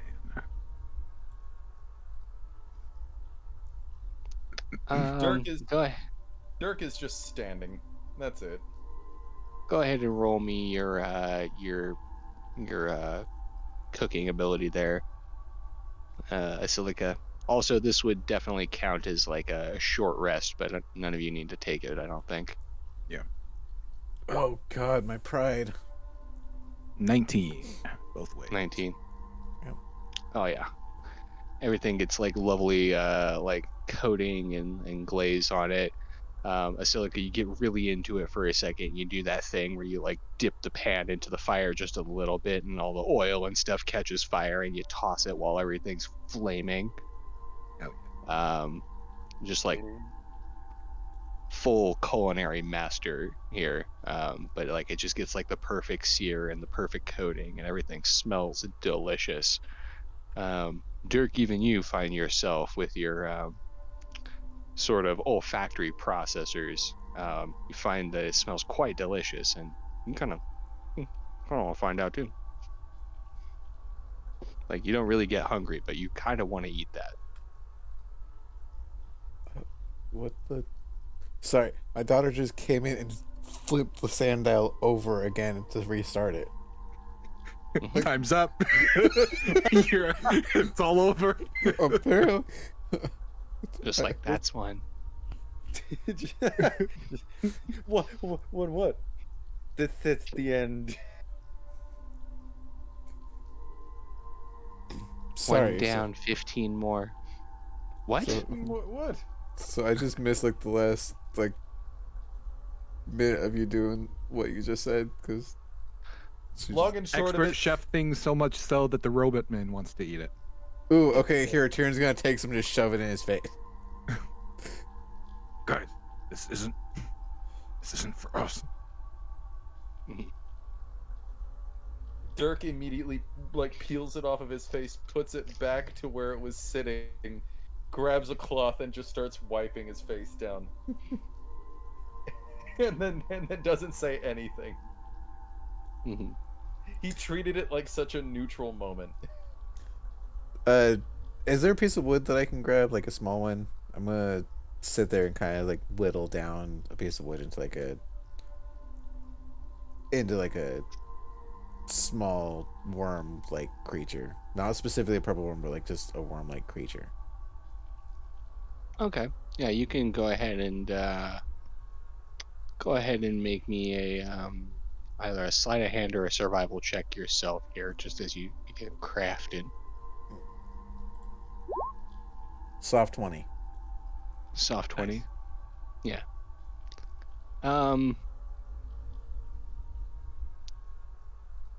Yeah. I don't. Correct me if I'm wrong. I don't think you actually rolled well when you tried to figure out what a purple worm was. I think it was either a silica or one Nope. of Brent's characters. I don't think I did either. I'm not going based off of purple worm. I'm just going off of a worm like creature. So Yeah. I only know the name. I don't know what it looks like. So worm is the only thing Tyrion really knows. Yeah. So And like you've seen like pictures of like in your stories and stuff like that, like Viking like lindworms and things like that. and And I so got I think I got like a relative idea on the size because when we went to California, Silica asked for a purple worm steak. Yep. Mhm. And it was stupid. And if this is big. Elder Scrolls logic, then once I eat it, I know everything about it, right? Right? That's how that works.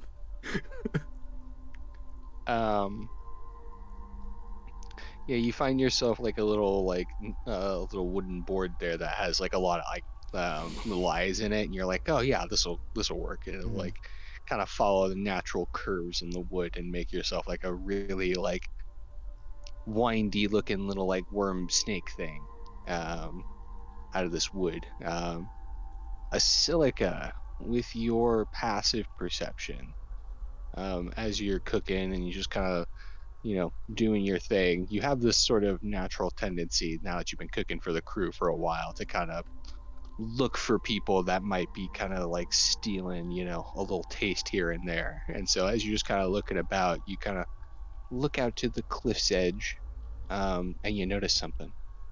Oh. You notice a wee little tuft of of hair kind of poking up just over the edge of the cliff with two big old beady eyes. And you see them like just kind of like looking over at you at the cliff. Like you can't see anything below the nose. And some little hands kind of like holding on to the cliff, How kind of far staring away up is it? at you. I mean, how close would you be cooking to a cliff's edge? Probably like at least like, a good like 6-ish feet away at least. Yeah. I just need to be within 30 feet of what I want to do. Yeah, it definitely close enough. I'm going to use food hand and move it towards it. Take a little bit of the food. So you're going to just kind of use your food affinity here to kind of like Jedi a little scrap of this stir fry up out the pan and just kind of float it over at it. Mhm. It's Uh, all right. Don't want to hurt you. We just roll want me information. roll me a persuasion check.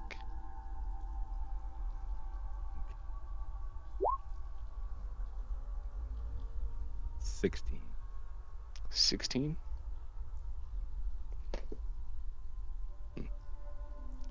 Um. Yeah, the little tough kind of like ducks down, real quick. But then you see it, but the hands don't leave. So like the head just kind of ducks, but like the hands are still kind of holding onto the edge. And then you see it slowly just kind of creep back up over the edges, these little eyes. And then as you kind of float the food over, how close are you getting? Right. I mean, to it. Like, I mean, maybe not.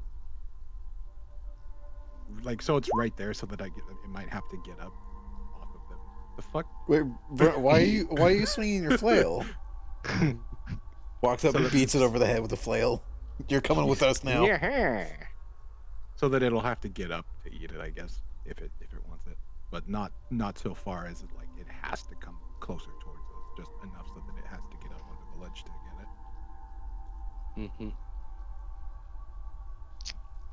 it. It sort of like looks up over at you, and then it looks kind of down, then it looks up at you, and it sort of pulls itself up onto the ledge, and you see another one of these little Smurf nibbling creatures, and it sort of reaches out towards the little floating ball of stir fry, and like kind of pulls its hand back and kind of reaches out and like grabs like a little handful of it and just smashes it into its face. And then it kind of like retreats. And then it kind of like reaches out and like it kind of grabs like another little bit of it and then like kind of like tosses it down over the cliff. And then like just kind of like retreats to the edge of the cliff. So it's effectively taken like all of that little ball of food.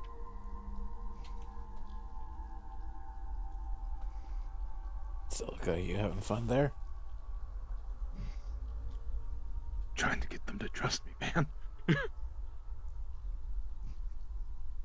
Need to know what's going on.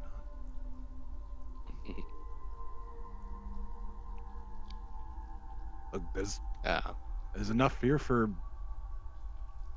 Well, I don't know how many there are of you, obviously, but look, we don't want to hurt anybody. Just, man, I wish Mac was here. Play music or some shit. As it sort of like eyes you up and down and like kind of looks at the three of you.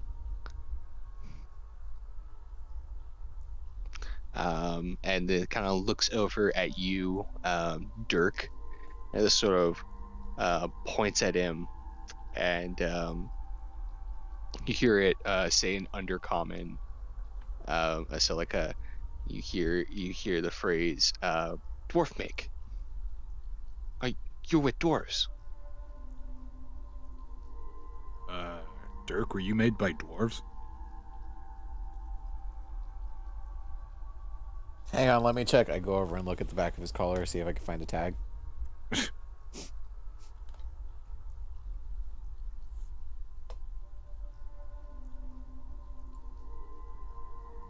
Did we lose him? Hello? Burnt? Oh no, we lost his Zetimus. Calling Dr. Dangus. Come in, Dr. Dangus. That's Reverend Dangus. Reverend Dangus. Oh, there he goes. Hang on. Hello. There he is. Hello. Hello. God damn it, this keeps happening. Um, trying to remember. Was I not made or rebuilt by gnomes or a gnome specifically? Yes, you were primarily gnomish tech. There's a little bit of human and even a little bit of kobold ingenuity in you, but primarily you were worked on by Jewish gnomes. Even. Um, so he's going to shake his head and just say gnomes, or a mixture of gnome, human, and kobold.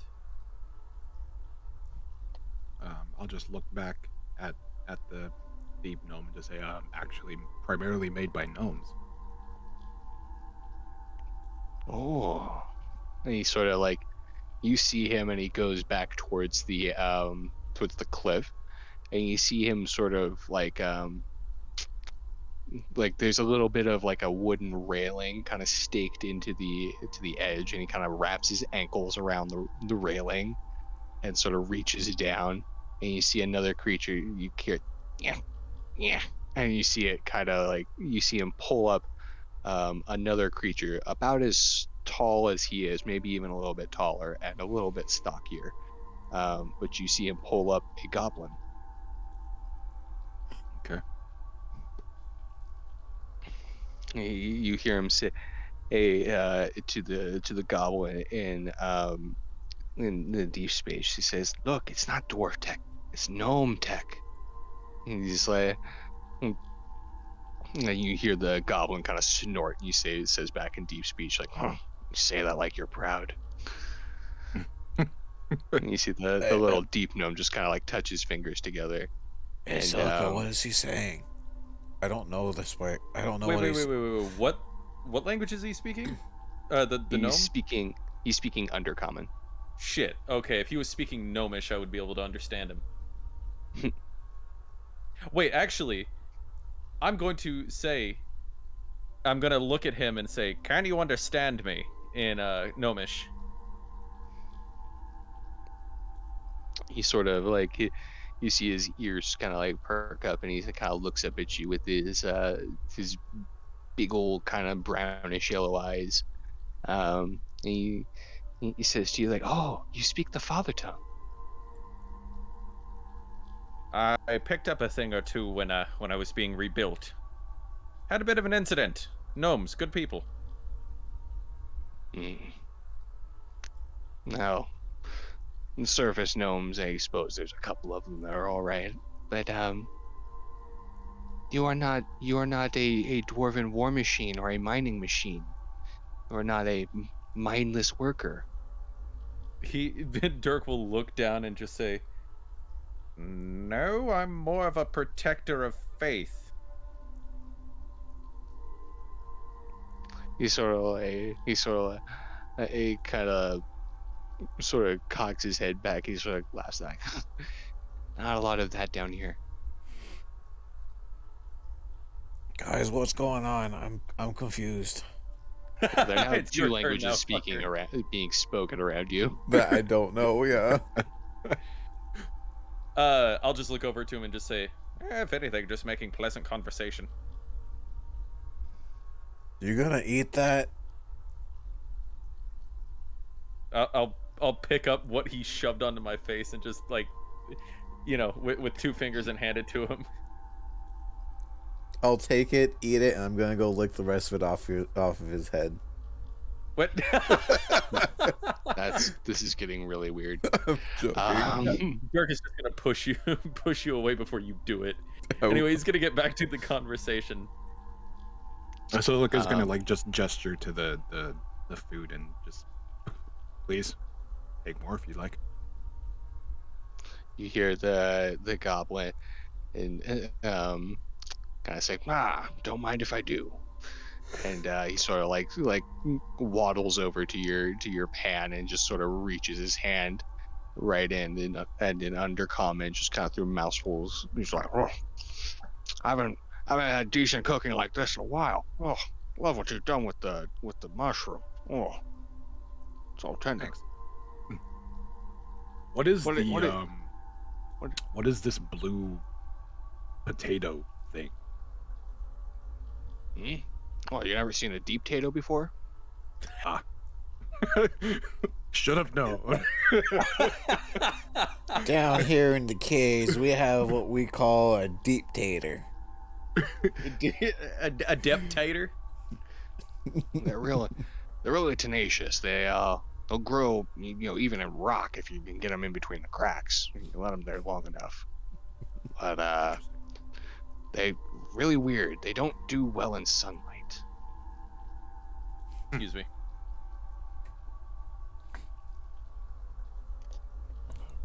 Mind if I take a few? Oh, help yourself as long as you're not, going through anyone's shacks. Of course. You're not all with the dwarves, are you? No, We we're, haven't. Oh, sorry. You're the you're the charismatic one. You go ahead. Oh, okay. To be is honest, spe- you're the first ones we've seen down here. He has been speaking under common. So Oh. So, well, shit. sorry. We're kind of we're privateers. We run our own ship. We're down here investigating. I'm not sure how sailors would be interested in what's going on down here. You said you have a ship? Well, yes, we do have a ship, but that is currently back on the surface with our other compatriots. Tyrion's gonna grab another piece of wood and just start whittling out what he remembers of the Theseus.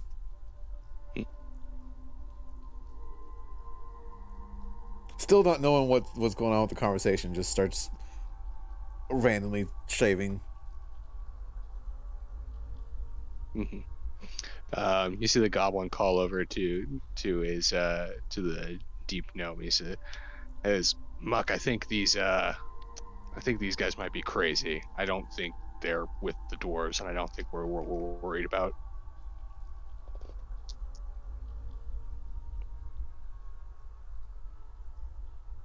I mean, he's not wrong.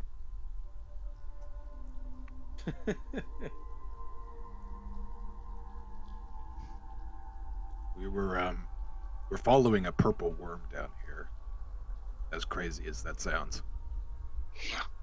Crazy. Huh. You're lucky you've missed it. That's from stories I've heard. That's very fortunate. But nevertheless, our objective was to find out where it came from.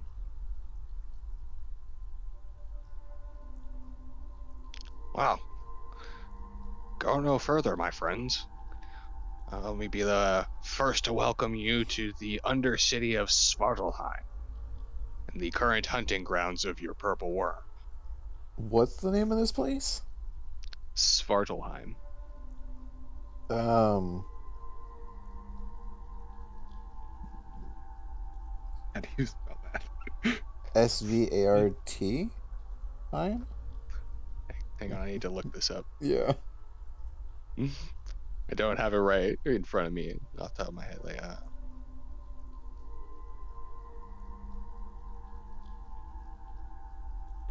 I have the way that I think it's spelled, but it might be wrong. Same.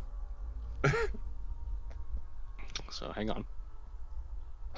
Hang on. 1 second. Yes. So it's XVA. X. Yep. Were you off as well? Yep. Okay. So it's XVA RTA LFH EIM. I was way off. I had parts of it correct. I had the Heim correct. Everything else was like No. I guess I could have sent it to you. Yeah, okay. That's fine. Svartalheim. Okay. There. So it's in the D&D general now. But yeah, Svartalfheim. How many people live here? Well, we're not exactly ones for keeping numbers. I would have wagered, I don't know. And he calls over to his friend. What would you say? Maybe good 3,000-4,000. He's like, and you see the deep gnome kind of like count on his fingers for a second. He's like, maybe more. I think Margaret had children. I don't think the stir fry's gonna feed that many people. Did you ask him about the worm? Well, I think there's something else that's a little more pressing. Have you guys had any trouble with tentacle-faced beings?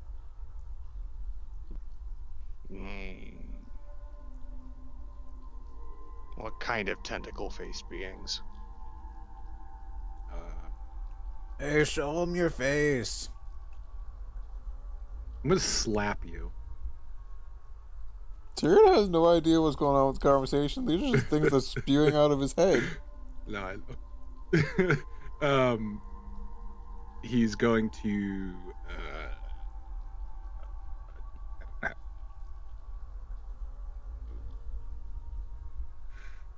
Yeah. He's just gonna say they're tall. Some of them have blue skin. Some of them have like green skin, and they've got like he'll gesture with his fingers, the tentacles where the mouth is. Are slimy and squishy.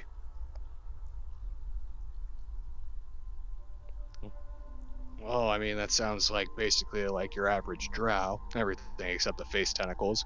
And you see as he says it, he just he spits on the ground, and you see his friend do the same thing. Do you know about the bodies that are outside of your town? Outside, there are bodies everywhere, friend. People have been hiding. Svartalfheim used to be the city known for its bridges. Used to have dozens of them going across this chasm, connecting the two sides together. Have you looked inside that chasm lately? No. There are no bridges anymore. This entire cavern used to be lit up with the little lights of our town. People trying to get on by and do a little bit of business on the side when they could. Now everyone's too scared to even light a fire. Why is that? Because of the purple worm? Mm-hmm. It just showed up one of these days and just kind of crashed through everything. Now it's a little quieter. Sometimes it falls right down from the ceiling. It always seems to do the same thing, crash right into people, and then it just kind of hangs over their bodies for a while. You and don't when see it leaves, anything else with it. It's just it. Nothing. There's no people that come out of it or are riding it or. wow. Well, a couple days ago, we were all kind of hiding, but when we felt it come through, we swore we saw some things with it. Some kind of... No, it was hard to tell from the distance, from the top of the caves, but it looked kind of like the lichen. Not the lichen, the lichen.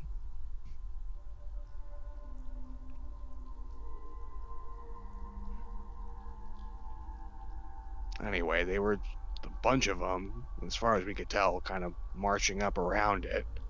And then it just kind of walked on through. Or not walked, slithered. It sauntered through in its purpley, wormy way. And he just kind of wiggles his arms in front of him. Hey, do they want to Last- fight? We could fight.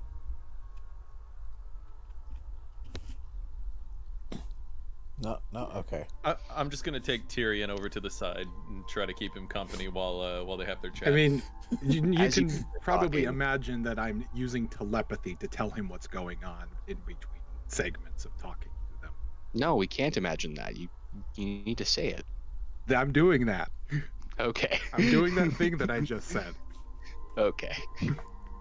Okay, in that case, Tyrion will hear in his head, "No."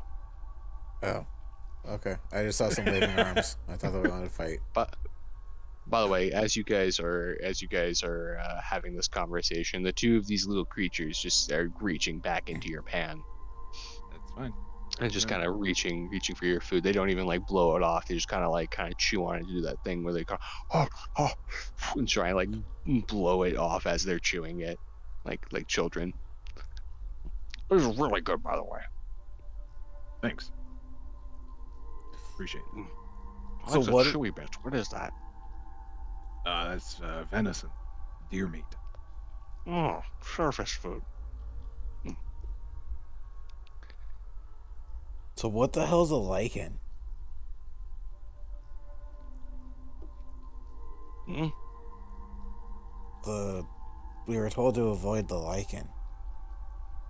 Well, were you also told to avoid the lichen? Yeah. Aren't those the same thing? Tyrion No, can no, understand there's- him. Huh? Tyrion can understand him. I'm I- asking a silica. Oh. I've been forced to assume that this is being relayed and translated. Yes. Okay, I'm sorry. Continue, please. Like, oh no, it's the lichen. How to describe them? Some of them are like big, furry things that are kind of like people shaped. And the other lichens are like big, kind of slimy, thorny things. Yeah. And they basically further to the east, they live in the mushroom caverns. The lichen hunt there, and sometimes they bump into the lichen that are cultivating there, and they fight each other constantly. Want to avoid the lichen cave.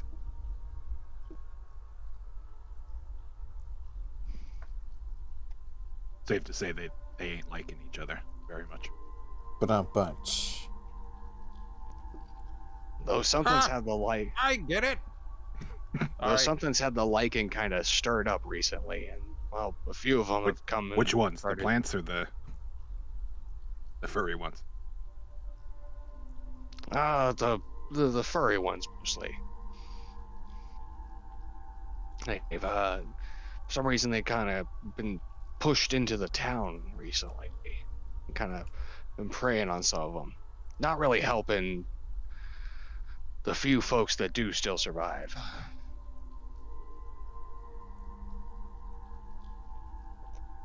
This town? They're coming here? Yeah. They're bleeding over from their own cavern, hunting a lot further than normal.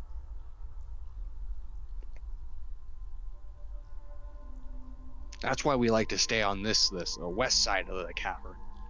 They come over from the east side, but unfortunately, there's not really there are no bridges anymore, so it's a lot harder to get between the two sides. So, thankfully, we're a little bit safer from the lichen, and no one's seen the lichen either, so that's been helpful. But the people on the east side, they're a little more endangered from being picked off.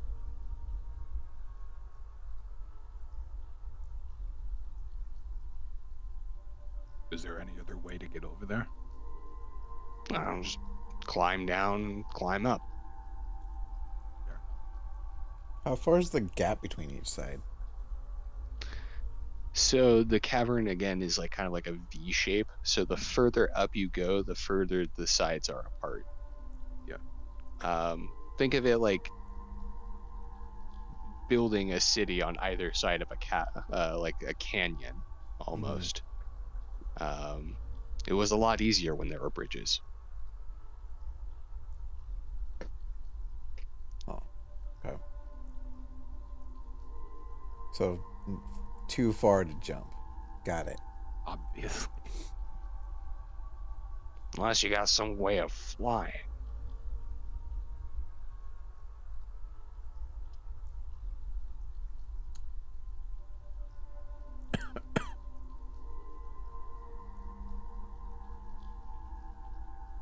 Tyrion just hands over to a silica. Turns his head back. Fly. I levitate. Different. If I were to go off of this cliff, levitating, I would just float down. I wouldn't be able to go forward. I was thinking the Shemoctabula. Octobiola doesn't fly either. We would have to climb. But that's even if we want to go over there.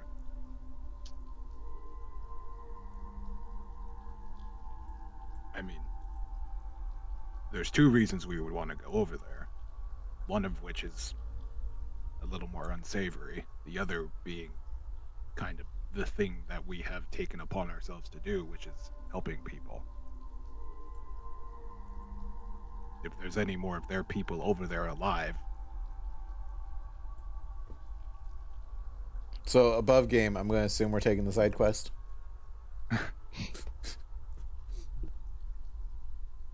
Damn, just come out and say it. I mean, it's kind of where we're at.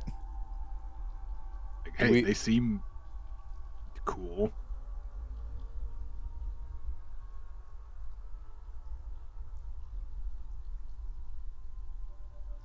And as you guys are having this conversation, you see the two of them sort of scraping out the last little bits of the stir fry out of this pan. Like, delicious. Say, I don't have any more food, do you? Maybe something to drink?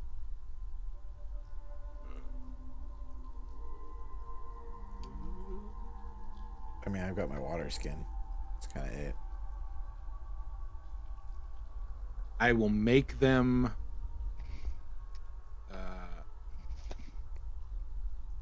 I'll take some water and I'll heat it up and I will grind up some chocolate and make them hot chocolate. Okay. Go ahead and roll me your food handling ability. Pretty low DC on this one.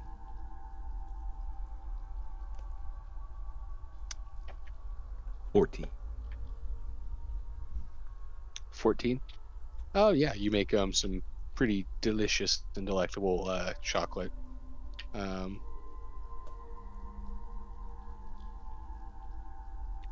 But yeah, it is. They take the little mugs that you pass to them, and they sort of drink it down and kind of blow on it like, oh, it's so rich.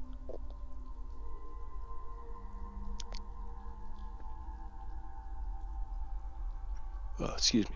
But you hear the little deep gnome sort of take a sip. He's like, "Thank you very much. These are delicious." Yeah, no worries. Mm-hmm.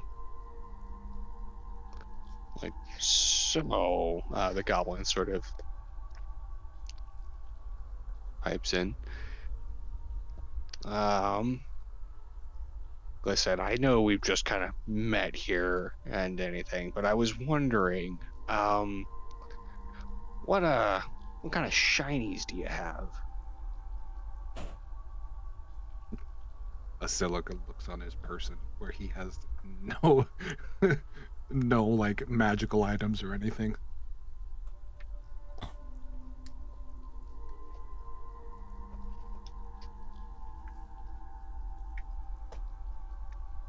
No gold or anything like that.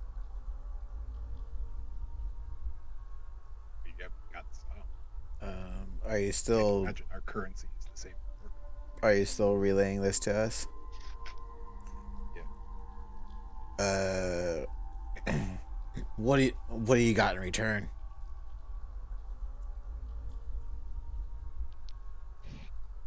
Hmm. Well, I mean, that really depends. I was hoping you'd have, quite a bit, because, that'd make it a lot easier to convince my friends to, keep you alive and out of slavery. And he points over at the roof of the building, kind of like across from the cliffs. And as you guys look over there, you see about a half a dozen hobgoblins kind of perched up on the roof. Oh, that depends. You are talking to a Viking here. We're also slavers. So this can go one of two ways.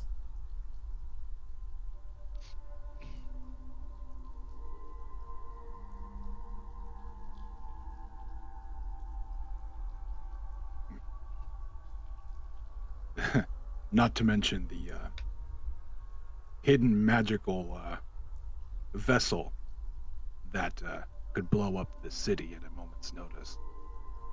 But I'd rather it not come to that. We'd rather help you. The goblin kind of looks over at his deep gnome friend, who is looking a little more nervous than before.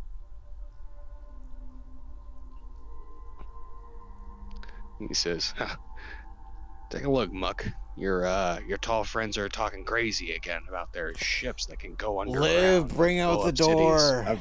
I'm going to reach out to Ampho and ask him to like shoot a rock or something. Yeah. Or have them shoot a rock with a laser or some shit. Yeah, sure. Go ahead and roll me initiative. Really? Yeah. Do you want us I'm all just trying to have it be an intimidation tactic, hitting something that's not like could do any damage anywhere. Well, we're gonna roll initiative just in case. Okay. That's a 6 for Tyrion. That's a 19. It's a 6 for Silica. Okay. Are you using Dex modifier for difference? Because if that's the case, then Silica beats out Tyrion. Yeah. It's up to you guys. Yeah, that's how initiative works. Higher Dex. Mm-hmm. No, it's between players. It's the players get to decide. It's just Dex is usually the easiest way to keep people from arguing. I'll go first because your primary way of being is to shoot first and ask questions later. Yeah, that's fair.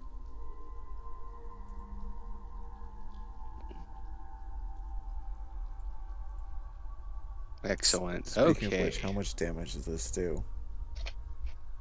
I need to pull up another book. Yay!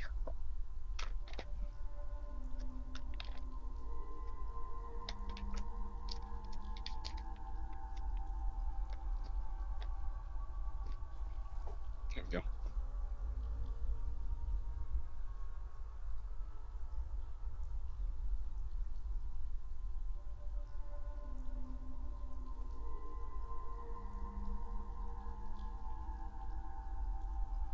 Okay, so what is your specific command here? What are you telling them to do? I was trying to get him to shoot the weapon, shoot one of the ship's weapons at something in the distance that like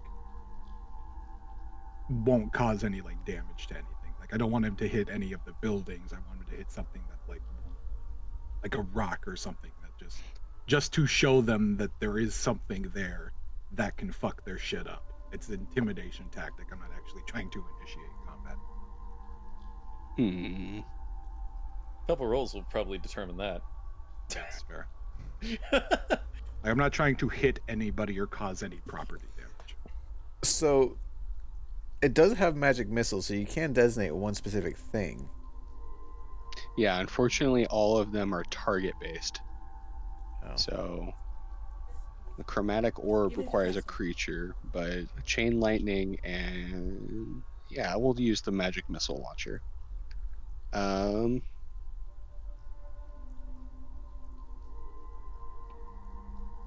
you currently have 2 charges here, so we'll go ahead and just burn 2 of those, and we'll cast that at 4th level. That's probably bad. Well, looks like those dozens are going to be turned down to about 8, maybe less. Well, depends on So whose turn I it's was gonna say, be. so roll an intimidation plus 100. Because I pity fuck it. whatever. I pity the rock that is no longer going to be there. Can you smell the rock? Yeah, and it smells burnt.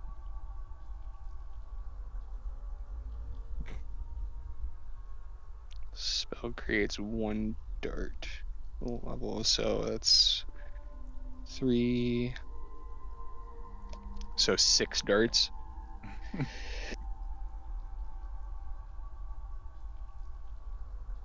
Okay. So let's see here. Need to We're dump just out essentially dice. trying to prove to them that I'm not crazy. And I that know. we're dangerous, but we don't want to hurt them. Speak for yourself there. Well, okay.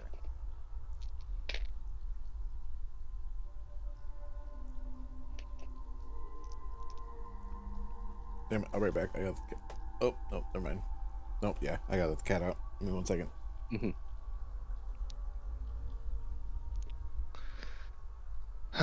So let me see here. So that's 7, 11, 16, and then yeah. So that's 22 points of force damage to the shack that they are standing on top of. You just see these darts you just see like the door just kind of swing open and the portal from yeah, you just see the wooden door just kind of swing open, and then from the portal of the Tremoctabula, you just see like a Gatling gun just kind of rattling off. You just see these 6 bolts just and fly out, and they're just basic kind of like kind of 3-sided arcane spikes, about 3 inches long, just shining all kinds of multicolors in the darkness, and they just kind of fly out from this door and just kind of just explode with a little bit of force energy as they hit the ramshackle building and just tear it to ribbons. Oh shit, watch out, this thing's got a needler. Basically. And the door closes, and you guys just kind of stand there. I'm gonna roll her intimidation.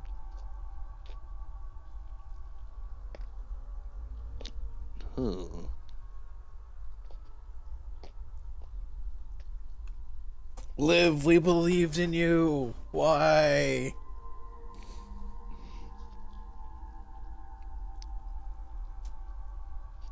Yeah. As you guys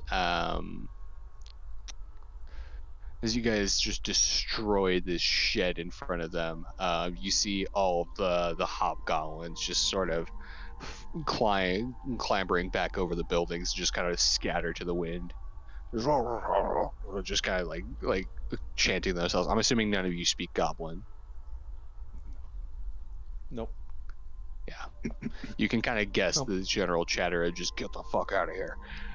Yeah, just like oh god, oh shit. But that's kind of what they're just kind of barking to each other in Goblinoid. You look back at your 2 friends, kind of standing there now. Before you were kind of between them and their friends on the roof, but now they seem to be alone with their back to the cliff and just kind of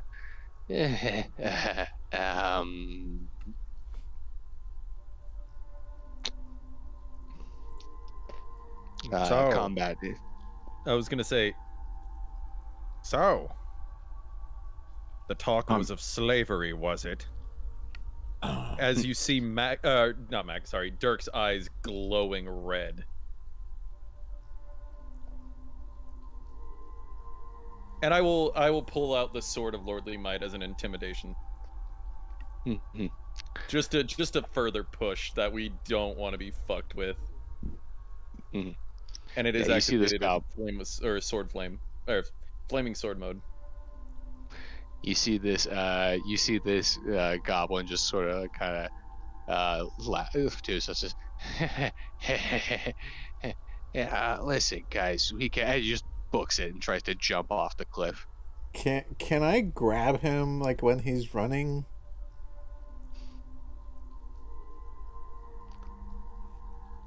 Technically no, but I'll allow it. You can attempt to make a grapple check. Okay. Well, what do I roll for a grapple check? Go ahead and roll me an athletics check. Athletics. Nat 1. Ooh. He goes over the cliff. No. Some bitch. No. I have a +6 to that too. Nice. Fuck.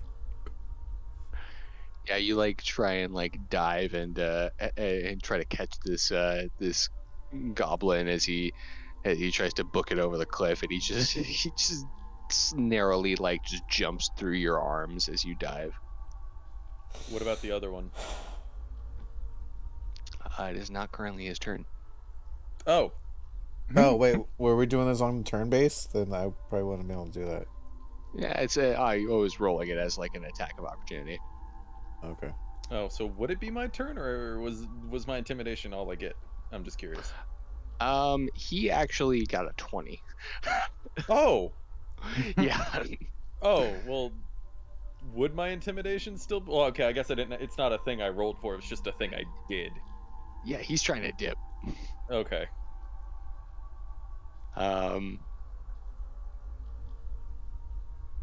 Yeah, anyone else who wants to can take an attack of opportunity on him since he's leaving. Can I just grab grab him by the... he's pretty small, right? Like, I could grab him with one hand, like his torso, essentially. Probably. What is that, athletics, you said?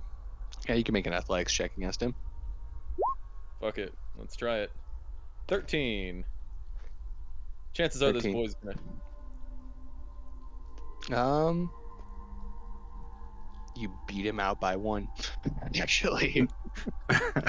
Oh, essentially, so oh, sorry. Yeah, so he like tries to like Tyrion goes and dives for this little goblin, and then he does like and he like does like a little like a Mario hop kind of, and you just kind of snatch him right out of the air. He's falling down. Yeah, he's dangling by his foot, and then I immediately start walking back towards Asilica, and I'll just say out loud to the other one, if you're smart, you won't run. Intimidation. Yeah, go for it. 10.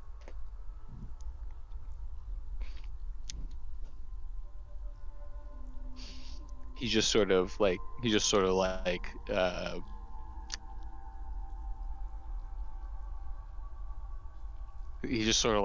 got like these big old shiny eyes, but he just sort of like closes them halfway, and he's like huh, look, I might be a coward, but I'm not dumb. And you're just like getting like serious like kiff energy from this guy as he just kind of sits down next to the fire cross-legged. Now I have one question for you. Well, sir, sit next to him. Yeah, are you a cat? Because Who are something you tells asking? me what is it? The other one. The goblinoid in your hand. Yeah, essentially. And I'm assuming translation is still going.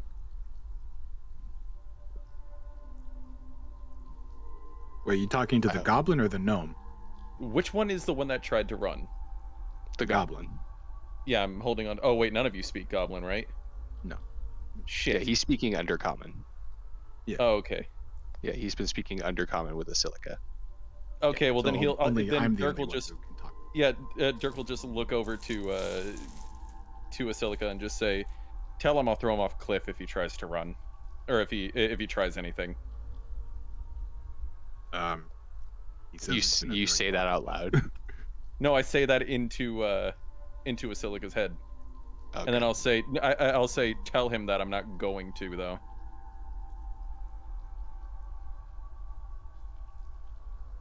He's just trying to cement that he's not here for bullshit. Yeah, and I'm assuming And you he'll relay all that. Yeah. Yeah. And he sits him down. He just sort of freaks out. Just okay. Oh, take it easy, bud. Take it easy, bud. And you set down the goblin. Yep. Tyrion's gonna step over quick. Silica, Dirk, do either one of you have heat metal as a spell? Shit, I think Mac actually might. I'd have to check, but no, I don't. Damn. I'm curious now. I Anyway, know where this is going. yeah, I actually don't know where that's. I'm the one being intimidating, and that actually chilled me a little bit. Yeah. Just a silly. It's just Tyrion's been over here whittling as shit's been just exploding around him. And just, hey, Asilica, do you have heat metal? What? No. All right. Why? Oh, no reason. I can heat up metal, but it'll take a bit. How hot can you get that metal? Well, you see, it's not a forge. I No, don't know. but I'll just. Oh, sorry. However long it takes for me to cast Firebolt on it till it gets hot.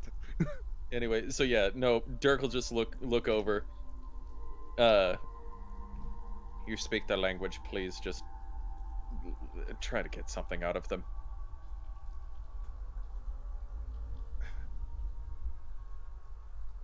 Look, do you guys know anything about any sinister plot by the Squid people or any drow or anything at all? Do you know anything? Because clearly we're wasting our time. Look, man, we're just desperate people, okay? We've been plagued by this damnable purple worm, and it comes through and kills our people, and then we come back for their bodies, and their heads are all empty, and it's just we don't know where it came from or why it keeps coming back. Purple worms don't usually come back, and they don't come for little folk like that. They don't leave bodies. And the lichens are attacking us, and we don't know if that's connected or not. We're just trying to survive down here, man, and most of us are so hungry. Tyrion's gonna pull out one of his silver javelin, just look at it for a long time. I'm trying to be an intimidating force without being present. Look, there's only so much sympathy I can have for people who enslave other people. So, you know what? Maybe this is justice. Maybe we are wasting our time.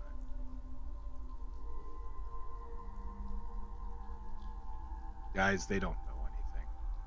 Well, Tyrion's gonna come into frame, and there's no real use of it keeping him around, is there? I'm gonna stab a javelin directly into the ground next to this dude. Tyrion, Pull out another one, stab it haven't into the done ground next to anything. the other side.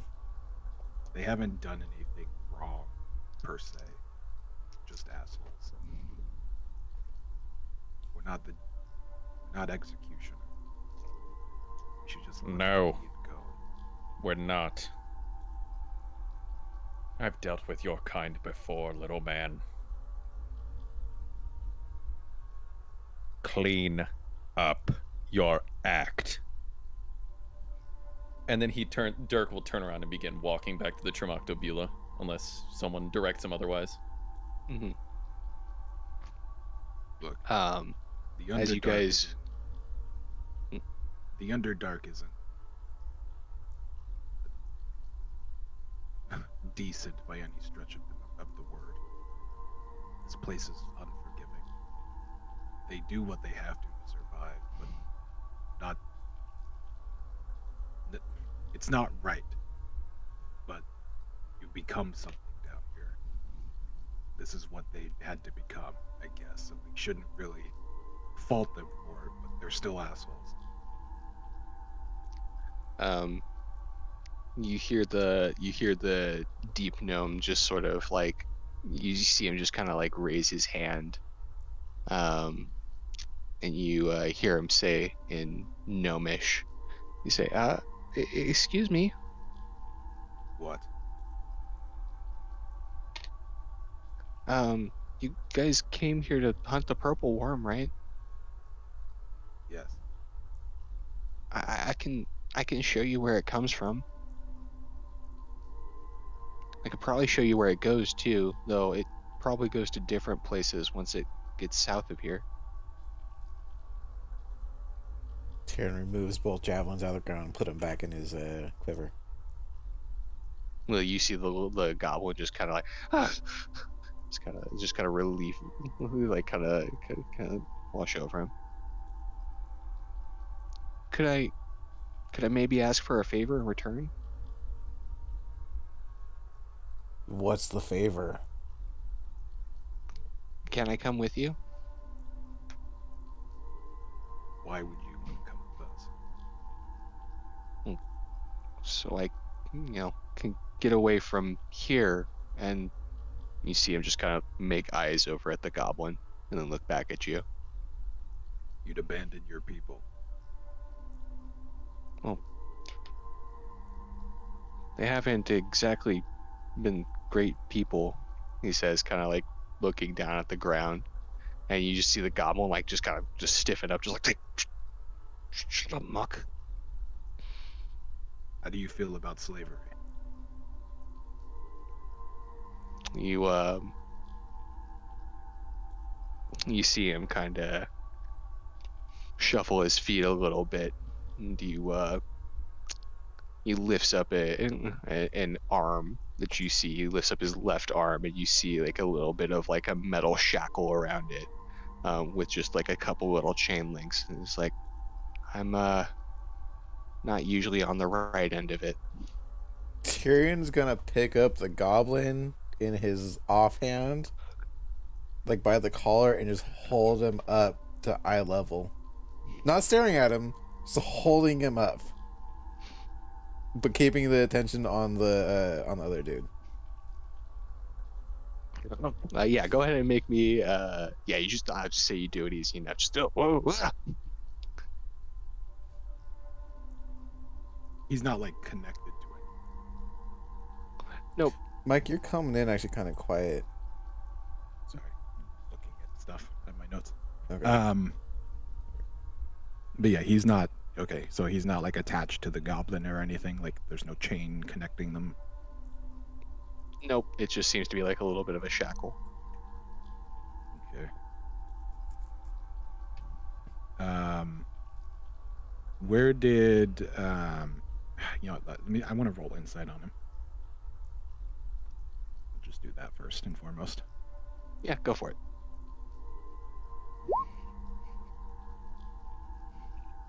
16.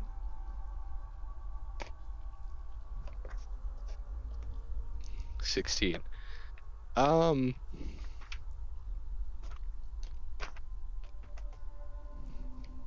Like, does it seem that it's true from what I can tell that he is a slave rather than a slaver? Yeah, it's definitely the sense that you're getting. And you also kind of get the sense that he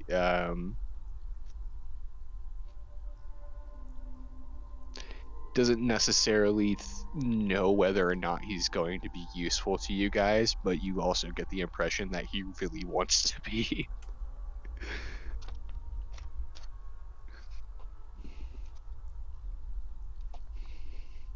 Okay. What? One more time. What? This is an undergnome, yes?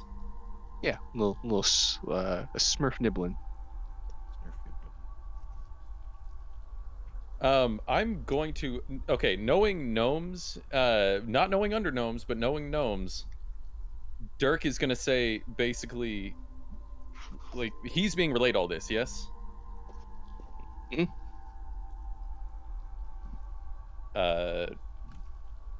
Is Silica relaying all this to the group? Yeah. Okay. So he's just gonna say in the back of his head, he's like, well, if he seems serious about this, despite everything that's been happening, maybe we should give him a shot. Gnomes are... Basilica's. Yep. Sorry, keep going. I was gonna say, at the very least, with proper supervision, they are great engineers. Maybe he could prove to be useful in that sense. I don't know. Maybe Master Glula could use another, or could use an assistant. Okay. What's your name? Me? The I day don't What's your name? I don't think any Hey, of us have what's your asked. What's his name? name? My name's Muckland. Everyone calls me Muck. Okay. Okay. And is that what? Oh, you What cut was out. that? Oh, am I coming through okay? Yep, you're good. Oh, Did you? What did you say? You did cut out when you were talking. You're good now, though. be called. You still cut out. Repeat that sentence. I think we're losing him. We're losing him. I think he asked if that's Oh. something he likes being called, or if that's what he wants to be called. Oh, there he goes. Yeah. Hello. There he is. Hello. I said Dirk just asks if that what he wants to be called by the name of Muckland. He just kind of shrugs. He's like, "Well, I mean, that's my name. You're not gonna call me something else, are you?" No, unless you give us a reason to. Dirk, take him inside. Tyrion. Yeah. He's just gonna walk. He's gonna walk in after Dirk. Yeah. Dirk, Oh wait, so wait, hold on. We can talk about this. Dirk will. Muck, don't leave me. will- Muck, old pal. And you just see Muckland just not even look back. It's like, so just through the magic door. Just right through the door. Actually, Dirk will turn back. He will grab the goblin from Tyrion's hands, set him down, and just put his hand on Tyrion's back, and just basically kind of give him a gentle push back towards the, towards the Tremoctobula. Roll me a persuasion check. If I have to, I will. If I have to, I will add divine sense to it to give me a +5 as a bonus action. All right. Persuasion versus insight. Okay. Hang on, give me a second. That's not a high roll for you, so I mean. Damn 10. it! Okay, never mind. Nice. Damn it! I was so. Hey. Damn it! Okay. You're a being of war. I am a being of peace. Peace meets war on this one. Yeah. Tyrion's doing that thing where like he hasn't moved. He's just standing there as if he's still holding the goblin and looking at you like, dude, what the fuck? Fine. Just, we've done what we came to do, and then he looks down and around at the destruction, and then some. Let's just go.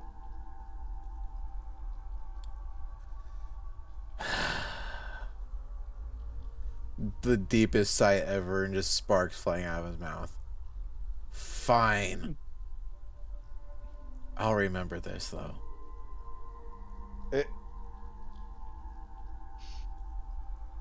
You see the goblin just kind of like look back and forth between the two of you. So he's just kind of gulps really hard.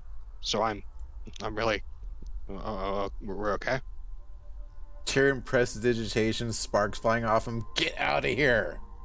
He runs and like literally Scrooge McDuck dives off of the cliff. He just killed himself. What an idiot. He jumped onto a pile of money. Money isn't a liquid. No, but it is conductive. Hang on, I'll be right back. Tyrion, no! Eh, All right, I guess we will go back inside the Tremoctabula. Yep. Yeah. Muckland has been added to the party. Mucklin has been added to your inventory. I would like to cast Muckland. Celica, can you get me out of here? This bag is really cold. That's because it's called the bag of colding, Muckland. Even better, what are you doing in there? Now, is he small? Is he about the size of like a javelin? Like no taller than like a standard javelin? I think javelins stand like 3 or 4 feet long. Yeah, he's like 3 or 4 feet long. He's like he's probably good like 5 inches taller than Fusho if Oh. Fusho's ears are down. Tyrion would like to pick him up and put him into my quiver because he's the same length of a javelin. Oh wait, hold on. What's going on? We just met. Tyrion, come on. All right. You're making me quiver already? Oh, shut up. up. Dirk looks at Muckland. We're going to be fast friends. It's like you see him like just kind of like smile up at you. He's like, "Oh well, that would sound really nice. I'd love to be friends with someone big and strong like you. This through this door here, this crazy magic door. That's where you guys' ship is." You'll see. Just go. Please go inside before I lose it. Just go. Okay. And he, Above game, if he's gonna be here, I would recommend we put him as a pilot so he can navigate where we need to be going next. Very smart. I remember what Dirk said about supervision. Or did I cut out when I said that? I think you're getting a little choppy. Oh, okay. I said I was basically saying, gnomes or knowing the gnomes that they're great with the, engineering and all that. They're very, crafty. Glilub would probably benefit best as a, Right. We can it would benefit Glilub to be, for him to be the assistant.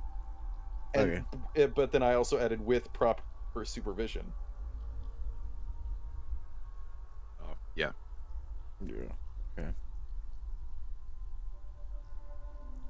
Okay.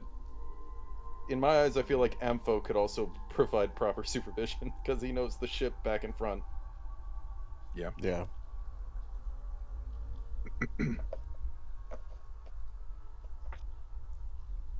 All right. So where are we going next? Like, where is our destination? well, We should figure that out. having dodged the looming threat of the desperate hobgoblin gang, and acquiring blowing up one of their houses. and acquiring a new friend in the ex-slave, the newly freed slave Muckland, the Smurf Niblin. I think that's probably a good place to stop for the night. Okay. I think that's great. I'm happy we made a friend, and you got to hear a little bit about Dirk. So that's something. Yay! All right, let me turn that off. All right. Oh. So, Mike, I think that was actually a really, really good use of Ampho as an intimidation, Yeah. or well, the Tromoctobula and Ampho as an extension. Just Technically, it was Liv. Yeah. oh well, okay, okay. I just imagine fucking Asilica being like, Turns his wrist. There's just like a light there. Just clicks and it goes, light him up.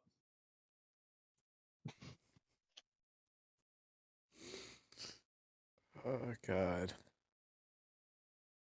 I'm a little afraid of what Tyrion meant when he said, "I'll remember this." Just like, Keep in mind, guys, I have hours upon hours at work where I'm not talking to anyone to think about what goes through the mind of Tyrion Mhm. and what that might mean in terms of what Vikings do. I mean, I think Tyrion maybe, if he was paying attention, got a little insight into Asilica a little bit this session. Oh, remember, I had to step away to let the cat out, so I might have actually missed some stuff. Well, no, it was when I was just like, Dirk, take him inside the ship, and then Tyrion, and then he just sighed and turned away. He was Yeah. giving you permission to do what you wanted to do. Yeah. and then of course Dirk being the man of the Minoic faith and a being of peace. Actually, I don't know if you guys have paid attention to Dirk the entire campaign. I have yet to kill anything that wasn't that like abomination. You know, Mm-hmm. like he has yet to take a life. And if we did get into a fight, every step of the way he would have been doing non-lethal. Yeah. I just want to throw that out there. That's how I plan to play him. Yeah. Well, guys, for everyone who's still here, that has been our night of D&D with the Odd Company. I'm just gonna go down the list here. Mike, where can they find you? Hi, you can find me eventually back on my Twitch channel at twitch.tv/Blake Takato 23 when I start streaming again. But right now I'm just playing Pokemon and hanging out with my friends. So yeah. Brent, where can they find you? You can find me at twitch.tv/. Oh God. Uh-oh. And he's gone.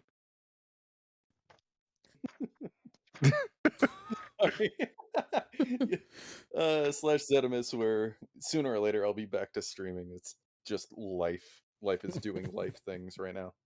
Yep. Yep. But you will definitely see me throughout, different people's streams, or I don't know, just see me around. Cool. I will. Tomorrow even. What? Yeah, well, see, your guys' excuse you work together, so shush. Oh, I forgot about that. I forgot tomorrow's work. Yeah. Luke, where can they find you? You know, nah, I'm not gonna say it. People should stop asking where they can find him and more like how they can find him. With this new book, now called the Book of Luke. Well, I guess with that, then Ivan Wolfsbane 1025. You can find me there, Twitch, YouTube, and Twitter. I'm kind of the same boat as the rest of these guys. Life has kind of got in the way of me being able to stream correctly, so I am trying to get back at it. Things in the works. Playing a few games, seeing if they're testing out a few games, seeing if they're stream worthy or not. But yeah, I'm trying to get back into it as well. But all right, everyone, thank you for being here, and we will catch you guys next time. Bye. Bye. Love you. Boy.